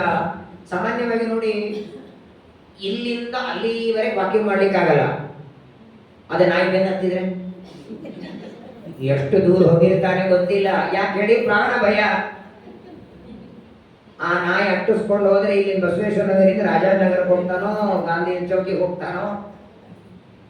ಶ್ರೀನಿವಾಸ ಬರಬೇಕಾದಾಗ ಕುದುರೆ ಮೇಲೆ ಬಂದಿದ್ದ, ಓಡಿ ಹೋಗುವಾಗ ಕುದುರೆ ಇಲ್ಲ. ಯಾಕೆ ಕೂದಲುಗಳನ್ನು ಬಿಚ್ಚಿಕೊಂಡ ಅಂದ್ರೆ ಒಂದು ಸಂದೇಶ ಕೊಟ್ಟ ಅಂತೆ ಪದ್ಮಾವತಿಗಂತಾನೆ, ನಿನ್ನ ಸೌಂದರ್ಯಕ್ಕೆ ಮೆಚ್ಚಿ ನಾನಿನ ಮದುವೆ ಆಗ್ತೇನಂದಿಲ್ಲ. ಯಾವಾಗಲೂ ನೋಡಿ, ಗಂಡನಿಂದ ಹೆಂಡತಿಗೆ ಅಥವಾ ಹೆಂಡತಿಯಿಂದ ಗಂಡನಿಗೆ ಇಬ್ಬರಿಗೂ ಪರಸ್ಪರ ಪ್ರೀತಿ, ಸುಖ, ಸಂತೋಷ ಇರ್ತದೆ. ಇಲ್ಲಿ ಮಾತ್ರ ಹಾಗಲ್ಲ. ಸ್ವರತೋಪಿ ಚಾಗ್ರೆ. ಆಚಾರ್ಯ ತಾತ್ಪರ್ಯಗಳಲ್ಲಿ ಹೇಳ್ತಾರೆ, ಪರಮಾತ್ಮನಿಗೆ ಸ್ವರಮಣ ಅಂತ ಹೆಸರಿದೆ. ತನ್ನಿಂದಲೇ ತಾನು ಆನಂದ ಪಡ್ತಾನೆ ದೇವರು. ಈಗ ಮಾವಿನ ಹಣ್ಣಿನ ಸುಗ್ಗಿ ಶುರುವಾಯಿತು. ಮಾವಿನ ಹಣ್ಣಿನ ಸೀಕರಣೆ ತಿಂದಿರೋ ಇಲ್ಲ ಇನ್ಮೇಲೆ. ಈಗ ನೋಡಿ, ನಾಳೆ ನಿಮಗೆ ಒಂದೊಂದು ಮಾವಿನ ಹಣ್ಣು ಕೊಡ್ತೇನೆ ಅಂತ ನಾನಂದ್ರೆ ಇವತ್ತು ಆನಂದ ಆಯ್ತೋ ಇಲ್ಲೋ? ಯಾರಿಗೂ ನಾಳೆ ಏನಾಗುತ್ತೋ ಗೊತ್ತಿಲ್ಲ. ಹಾಗಾದ್ರೆ ಮಾವಿನ ಹಣ್ಣು ತಿಂದಾಗ ಆನಂದ, ಕೈಯಲ್ಲಿ ಹಿಡ್ಕೊಂಡಾಗ ಆನಂದ, ನೋಡಿದಾಗ ಆನಂದ, ಯಾರು ಕೊಡ್ತಾರಂದಾಗ ಆನಂದ. ಹಾಗೆ 1 ಡಜನ್ ಮಾವಿನ ಹಣ್ಣು ತಂದು ದೇವರ ಮುಂದೆ ಇಟ್ಟು ನೈವೇದ್ಯ ಮಾಡಿದರೆ ಆ ಮಾವಿನ ಹಣ್ಣಿನ ನೈವೇದ್ಯದಿಂದ ದೇವರಿಗೆ ಆನಂದ ಆಗತ್ತಾ? ಆಗತ್ತೆ ಅಂತ ನೀವಂದ್ರೆ ಹಾಗಾದ್ರೆ ಆ ಹಣ್ಣು ಇಡೋದಕ್ಕಿಂತ ಮೊದಲು ಅವನಿಗೆ ಆನಂದ ಇರಲಿಲ್ಲ, ಈಗ ಹೊಸದಾದ ಆನಂದ ಬಂತು ಅನ್ನಬೇಕು. ಹಾಗಂದು ಬಿಟ್ರಿ ಅಂದ್ರೆ ಅವನು ಆನಂದ ಪೂರ್ಣ ಅಂತ ಮಾತು ಹೋಗಿಬಿಡುತ್ತದೆ. ಆನಂದ ಪೂರ್ಣ ಅಂದ್ರೆ ಯಾವಾಗಲೂ ಆನಂದ ಅಂದ್ರೆ ನಿಮ್ಮ ಮಾವಿನ ಹಣ್ಣಿನಿಂದ ಆನಂದ ಆಗಿಲ್ಲ ಅಂತ ಆಯ್ತು. ಹಾಗಾದ್ರೆ ಆ ಹಣ್ಣಿನಿಂದ ಅವರಿಗೆ ಆನಂದ ಆಗಿಲ್ಲ ಅಂದ್ರೆ ಯಾಕೆ ಇಟ್ರಿ 2,000 ರೂಪಾಯಿ ತಗೊಂಡು? ದೇವರಿಗೆ ಆನಂದ ಆಗೋದಿಲ್ಲ ಅಂದ್ರೆ ಇಟ್ಟು ವೇಸ್ಟ್. ಆನಂದ ಆಗತ್ತೆ ಅಂದ್ರೆ ಹೊಸದಾದ ಆನಂದ ಇಲ್ಲ. ಅದಕ್ಕೆ ಆಚಾರ್ಯರಂದ್ರು ಸ್ವರತೋಪಿ ಚಾಗ್ರೆ. ದೇವರು ಆನಂದ ಪಡ್ತಾನೆ ಮಾವಿನ ಹಣ್ಣಿನಿಂದ, ಆದರೆ ಹಣ್ಣಿನಿಂದಲ್ಲ, ಹಣ್ಣಿನಲ್ಲಿ ಇರುವ ತನ್ನದೇ ರೂಪದಿಂದ ಆನಂದ ಪಡ್ತಾನಂತೆ. ಅಲ್ಲೇನು ಹಣ್ಣಿನೊಳಗೆ ರಸ ಇದೆ ನೋಡಿ, ಆ ಹಣ್ಣಿನಲ್ಲಿದ್ದ ರಸದಿಂದ ನಿಮಗೆ ಆನಂದ. ದೇವರಿಗೆ ತನ್ನದೇ ರೂಪದ ಆಲಿಂಗನ ದೇವರು ಮಾಡಿಕೊಳ್ತಾನೆ. ಹಾಗಾದಕ್ಕೆ ನಾನು ಅನೇಕ ಸಲ ಹೇಳಿನಿ, ನೈವೇದ್ಯ ಅಂದ್ರೆ ಬೇರೆ ಏನೂ ಅಲ್ಲ. ನೈವೇದ್ಯ ಮಾಡ್ರಿ ಅಂದ್ರೆ ಇರೋ ಅಡಿಗೆ ಇಟ್ಟು ನೀರು ತಿರುಗಿಸಿ ಅಲ್ಲ. ಆಹಾರ ಪದಾರ್ಥಗಳಲ್ಲಿದ್ದ ಭಗವದ್ ರೂಪ, ಪ್ರತಿಮೆಯಲ್ಲಿದ್ದ ರೂಪ, ಆರಾಧನೆ ಮಾಡುವ ಅರ್ಚಕನಲ್ಲಿರುವ, ಇದು 3 ಕಡೆಗಿರುವ ಪರಮಾತ್ಮ ಒಬ್ಬನೇ. ಅವನಲ್ಲಿ ಭೇದ ಇಲ್ಲ, ಐಕ್ಯ ಚಿಂತನ, ಇದೇ ನೈವೇದ್ಯ. ಶಾಲಿಗ್ರಾಮ ಪ್ರತಿಮೆಯಲ್ಲಿದ್ದವನು, ಬಿಂಬರೂಪನಾಗಿ ನನ್ನಲ್ಲಿದ್ದವನು, ಆಹಾರ ಪದಾರ್ಥದಲ್ಲಿ ಇದು 3 ಕಡೆಗಿದ್ದವನು ಒಬ್ಬನೇ ದೇವರು ಅನ್ನುವ ಚಿಂತನ ಬಂದ್ರೆ ಅದು ನೈವೇದ್ಯ ಅಂತಾರೆ. ಸ್ವರಮಣನಾದ ಪರಮಾತ್ಮನಿಗೆ ಲಕ್ಷ್ಮೀದೇವಿಯಿಂದೇನಾಗಬೇಕಾಗಿಲ್ಲ. ಹಾಗಾದ್ರೆ ಕೂದಲುಗಳನ್ನು ಯಾಕೆ ಶ್ರೀನಿವಾಸ ಹರ್ಕೊಂಡ ಅಂದ್ರೆ, ಹರಿವಂಶದಲ್ಲಿ ಒಂದು ಕಥೆ ಬರ್ತದೆ. ಪರಮಾತ್ಮ ವೈಕುಂಠದಲ್ಲಿ ಮಲಗಿದ್ದ, ಬ್ರಹ್ಮದೇವರು ಬಂದರು. ಏನಪ್ಪ ಏನು ಬೇಕು ಅಂತ ಕೇಳಿದರು. ಬ್ರಹ್ಮದೇವರಂದ್ರು, ನೀನು ತ್ರೇತಾಯುಗದಲ್ಲಿ ಯಾವ ರಾವಣ ಕುಂಭಕರ್ಣ ಸಂಹಾರ ಮಾಡಿದ್ದಿ, ಅವರು ಮತ್ತೆ ಹುಟ್ಟಿ ಬಂದಿದ್ದಾರೆ ಶಿಶುಪಾಲ ದಂತವಕ್ತರಾಗಿ. ರಾಮಾವತಾರದಲ್ಲಿ ನಿನ್ನಿಂದ ಸತ್ತವರೆಲ್ಲ ಬಂದಿದ್ದಾರೆ. ಶಿಶುಪಾಲ, ದಂತವಕ್ರ, ಜರಾಸಂಧ, ಕಂಸ, ಬಾಣಾಸುರ, ಅರಿಷ್ಟಾಸುರ, ವ್ಯೋಮಾಸುರ, ಕಾಕಾಸುರ, ಬಕಾಸುರ, ಪೂತನ ಎಲ್ಲರೂ ಬಂದಿದ್ದಾರೆ. ಆ ಎಲ್ಲ ದುಷ್ಟರ ಭಾರದಿಂದ ಭೂದೇವಿ ಪೀಡಿತಾಗಿದ್ದಾಳೆ. ಇದಕ್ಕೇನಾದರೂ ಉಪಾಯವನ್ನು ಹೇಳಬೇಕು. ಆ ಭೂಭಾರ ಹೇಗೆ ಹೋಗುತ್ತೆ? ಭೂಭಾರ ಹೇಗೆ ಅಂದಾಕ್ಷಣ ಪರಮಾತ್ಮ ಮಲಗಿದ್ದ 2 ಕೂದಲುಗಳನ್ನು ಕಿತ್ತಿ ಕೊಟ್ಟ ಅಂತ ಬ್ರಹ್ಮದೇವರಿಗೆ. ಒಂದು ಕರಿ ಕೂದಲು, ಒಂದು ಬಿಳಿ ಕೂದಲು. ಒಂದೇ ಆಗಿತ್ತು ಬಿಳಿ ಕೂದಲು ಅವನ ತಲೆಗೆ. ನಮ್ಮ ಹಾಗೆ ವಯಸ್ಸಾಗೋದಿಲ್ಲ ದೇವರಿಗೆ. ವಯಸ್ಸಾಗೋದು, ಬಿಳಿ ಕೂದಲಾಗೋದು, ಮುಪ್ಪಾಗೋದು, ಅನಾದಿ ಕಾಲದ ತರುಣಾಗೋದು. ಒಂದು ಬಿಳಿ ಕೂದಲು ಕರಿ ಕೂದಲನ್ನ ಕಿತ್ತಿ ಬ್ರಹ್ಮದೇವರಿಗೆ ಕೊಟ್ಟ. ಬ್ರಹ್ಮದೇವರಂತ, ನಾನು ಕೇಳಿದ್ದೇನು, ನೀನು ಮಾಡ್ತಿರೋದೇನು? ಭೂಭಾರ ಹರಣಾಗಬೇಕು, ದೈತ್ಯರ ಸಂಹಾರ ಮಾಡಬೇಕು, ಅದಕ್ಕೆ ನೀನು ಅವತಾರ ಮಾಡಿ ಬರಬೇಕು ಅಂತ ನಾನು ಬೇಡ್ಲಿಕ್ಕೆ ಬಂದ್ರೆ ಇದೇನು ಕೂದಲ ಕೊಟ್ಟಿದ್ಯಲ್ಲ, ಇದು 2 ಕೂದಲ ಕೆಲಸ ಮಾಡಕ್ಕೆ ಹೋಗು ಅಂತ ಕೊಟ್ಟು ಕಳಿಸ್ತಾನೆ. ಆ 2 ಕೂದಲಗಳಲ್ಲಿ ಬಿಳಿ ಕೂದಲ ಅಂದ್ರೆ ಶುಕ್ಲಕೇಶ, ಅದೇ ಬಲರಾಮದೇವರಲ್ಲಿರುವ ರೂಪ. ಕೃಷ್ಣಕೇಶ ಅಂದ್ರೆ ಅವನೇ ಕೃಷ್ಣ. ಆ 2 ಕೂದಲಗಳೇ ಕೃಷ್ಣ ಬಲರಾಮರಾಗಿ ಅವತಾರ ಮಾಡಿ ದುಷ್ಟರ ಸಂಹಾರ ಮಾಡಿದ್ದು ವಿಚಾರ. ಕೃಷ್ಣ ಶ್ರೀನಿವಾಸ ಕೂದಲನ್ನು ಯಾಕೆ ಹರ್ಕೊಂಡ ಅಂದ್ರೆ, ಪದ್ಮಾವತಿ ಹೇಳಿದ ಅಂತೆ, ನಿನ್ನ ಸೌಂದರ್ಯಕ್ಕೆ ಮೋಹಿತನಾಗಿ ನೀನು ಮದುವೆ ಮಾಡಿಕೊಂಡ್ರೆ ಬದುಕ್ತೇನೆ, ಇಲ್ಲ ಅಂದ್ರೆ ಇಲ್ಲ ಅಂತ ಭ್ರಮೆ ಪಡಬೇಡ. 16,108 ಜನರನ್ನ ಯಾವ ಕೃಷ್ಣಾವತಾರದಲ್ಲಿ ಮದುವೆ ಮಾಡಿಕೊಂಡಿದ್ದೇನೆ. ಒಂದು ಕೂದಲ ಅಂದ್ರೆ ಒಂದು ಕೃಷ್ಣಾವತಾರ ಅಲ್ವಾ? ಅಂತಂದು ಇಷ್ಟು ಕೂದಲುಗಳಿವೆ. ಎಷ್ಟು ಕೃಷ್ಣಾವತಾರ ಆಗಬೇಕು? ಒಂದೊಂದು ಕೃಷ್ಣಾವತಾರದಲ್ಲಿ 16,108 ಜನ ನನ್ನ ಹಿಂದೆ ಇದ್ದಾರೆ. ನಿನ್ನ ಸೌಂದರ್ಯಕ್ಕೆ ನಾನು ಮೋಹಿತ ಅಲ್ಲ ಅಂತ ತೋರಿಸೋದಕ್ಕೆ ಕೂದಲುಗಳನ್ನು ಬಿಚ್ಚಿದ. ಕೂದಲುಗಳನ್ನು ಬಿಚ್ಚಿಕೊಂಡು ಹರಿದುಕೊಂಡು ಓಡಿ ಬಂದಿದ್ದಾನೆ. ಬಂದವನೇ ಬಂದು ಮಲಗುತ್ತಾನೆ. ಇದೇ ಚೈತ್ರ ಮಾಸ. ತಿರುಪತಿ ಬಿಸಿಲು ಹೆಂಗಿರತ್ತೆ ಗೊತ್ತಲ್ಲ? ಈ ಸಮೋಸ ಮಾಡ್ಲಿಕ್ಕೆ ಆಲೂಗಡ್ಡಿ ಒಳಗೆ ಹಾಕಿ ಕುದಿಸ್ತಾರೆ ನೋಡಿ, ಹಂಗಾಗಿರ್ತದೆ. ಮ್ಯಾಲಿನ ಸಪ್ಪಿ ತೆಗಿಬೇಕಷ್ಟೇ. ಭಯಾನಕ. ಅಂತ ಬಿಸಿಲೊಳಗೆ ಓಡಿ ಬಂದಿದ್ದಾನೆ. ಓಡಿ ಬಂದದ್ದು ಶ್ರಮ. ಬಂದವನು ಬಿಸಿಲಲ್ಲಿ ಕಂಬಳಿ ಹೊಚ್ಕೊಂಡು ಮಲಗಿದ್ದಾನೆ. ಮಧ್ಯಾಹ್ನದ ಹೊತ್ತು ಬಿಸಿಲಿನಲ್ಲಿ ಬಂದವನೇ ಬಂದು ಕಂಬಳಿ ಹೊಚ್ಕೊಂಡು ಜೋರಾಗಿ ಮಲಗಿದ್ದಾನೆ. ಮಲಗಿದರೆ ಪರವಾಗಿಲ್ಲ, ಒಳಗೆ ಅಳುತ್ತಿದ್ದಾರೆ. ಮುಸು ಮುಸು ಧ್ವನಿ ಕೇಳಿಸ್ತಾ ಇದೆ. ಅಡಿಗೆ ಎಲ್ಲ ಮಾಡಿಕೊಂಡು ಬಕುಲಾದೇವಿ ಇಟ್ಟಿದ್ದಾಳೆ. ನೋಡುತ್ತಾಳೆ, ಮಲಗಿದ್ದಾನೆ. ಏಳೋ ಶ್ರೀನಿವಾಸ ಅಂತಾಳೆ. ಏನಾಯಿತು ಅಂತಾಳೆ. ಯಾವಾಗಲೂ ನೋಡಿ, ಪ್ರಪಂಚದೊಳಗೆ ಇಬ್ಬರ ಮುಂದೆ ನೀವು ಮಾತಾಡ್ಲಿಕ್ಕೆ ಸಂಕೋಚ ಪಡಬಾರದು. ಮನಸ್ಸಿನಲ್ಲಿರೋದನ್ನ ಬಿಚ್ಚಿ ಹೇಳಬೇಕು. ಮೊದಲನೇದು ತಾಯಿ, ಎರಡನೇದು ಡಾಕ್ಟರ್. ಏನೋ ರೋಗ ಆಗಿದೆ, ತೊಂದರೆ ಆಗ್ತಿದೆ, ಡಾಕ್ಟರ್ ಹತ್ರ ಹೋದ್ರೆ ಏನಾಗಿದೆಯಪ್ಪ? ಅಯ್ಯೋ ನಾಚಿಕೆ ಆಗ್ತಾರೆ, ಹೇಳಿ ಮನೆಗೆ ಹೋಗಂತ. ನಾಚಿಕೆ ಆಗ್ತದ್ರೆ ಔಷಧ ಕೊಡ್ಬೇಕೇನವನು. ಅಲ್ಲಿ ನೀವು ತಪ್ಪು ಮಾಡಿದ್ರು ಹೇಳ್ಬೇಕಾಗತ್ತೆ. ಮಾವಿನನ್ನು 3 ಬಟ್ಲ ಕುಡ್ದೀನಿ, 450ಕ್ಕೆ ಹೋಗಿದೆ ಶುಗರು ಅಲ್ವಾ? ಬೇಡ ಅಂದ್ರೆ ಕುಡಿದಿದ್ದೀನಿ, ತಪ್ಪಾಗಿದೆ ನನ್ನಿಂದ. ಆ ಶುಗರ್ ಹೆಚ್ಚಾಗಿದ್ದಕ್ಕೆ ಕೈ ಕಾಲು ನಗ್ತಿದೆ, ಪದೇ ಮೂತ್ರ ಏನೇ ತಪ್ಪು ಮಾಡಿದ್ರು ಒಪ್ಕೋಬೇಕಲ್ಲೇ. ಪ್ರಾಯ ಜಗತ್ತಿನೊಳಗೆ ನಮ್ಮ ತಪ್ಪನ್ನ ಒಬ್ಬರು ಮುಂದೆ ಹೇಳಿ ಅದಕ್ಕೂ ದಕ್ಷಿಣೆ ಇಸ್ಕೊಳ್ಳೋದು ಡಾಕ್ಟರ್ ಒಬ್ಬನೇ. ಯಾರಾದ್ರಿದ್ದಾರ? ನಮ್ಮ ತಪ್ಪನ್ನ ಅವ್ರ ಮುಂದೆ ಹೇಳಬೇಕು. ಅದು ಹೇಳಿದ್ದಕ್ಕೆ ಅವನು ದಕ್ಷಿಣೆ ಇಸ್ಕೊತಾನೆ. ಪದ್ಮಾವತಿ ಬಕುಲಾದೇವಿ ಶ್ರೀನಿವಾಸನಿಗೆ ಅಂತಾಳೆ, ಏನಾಯಿತು? ತಾಯಿ ಮುಂದೆ ಸಂಕೋಚ ಪಡಬಾರದು. ಅಲ್ಲ, ಪೇಟೆಗೆ ಹೋಗುವಾಗ ಎಷ್ಟು ನಗನಗತ ಹೋಗಿದ್ದಿ, ಎಷ್ಟು ಚೆನ್ನಾಗಿ ಅಲಂಕಾರ ಮಾಡಿಕೊಂಡು ಬರಬೇಕಾದಾಗ ಏನಾಯಿತು? ಪ್ರಾಣಿ ನೋಡಿದ್ಯಾ? ಪಕ್ಷಿ ಏನಾದರೂ ನೋಡಿದ್ಯಾ? ಯಾವುದಾದ್ರೂ ಕನ್ಯೆ ನೋಡಿದ್ಯಾ? ಮೊಸಳೆ ಮೀನು ಏನಾದರೂ ನೋಡಿದ್ಯಾ? ರಾಕ್ಷಸ ಪಿಶಾಚಿ ಏನಾದರೂ ನೋಡಿದ್ಯಾ? ಯಾರೇನಾದ್ರೂ ಅಂದ್ರ ಬೈದ್ರ?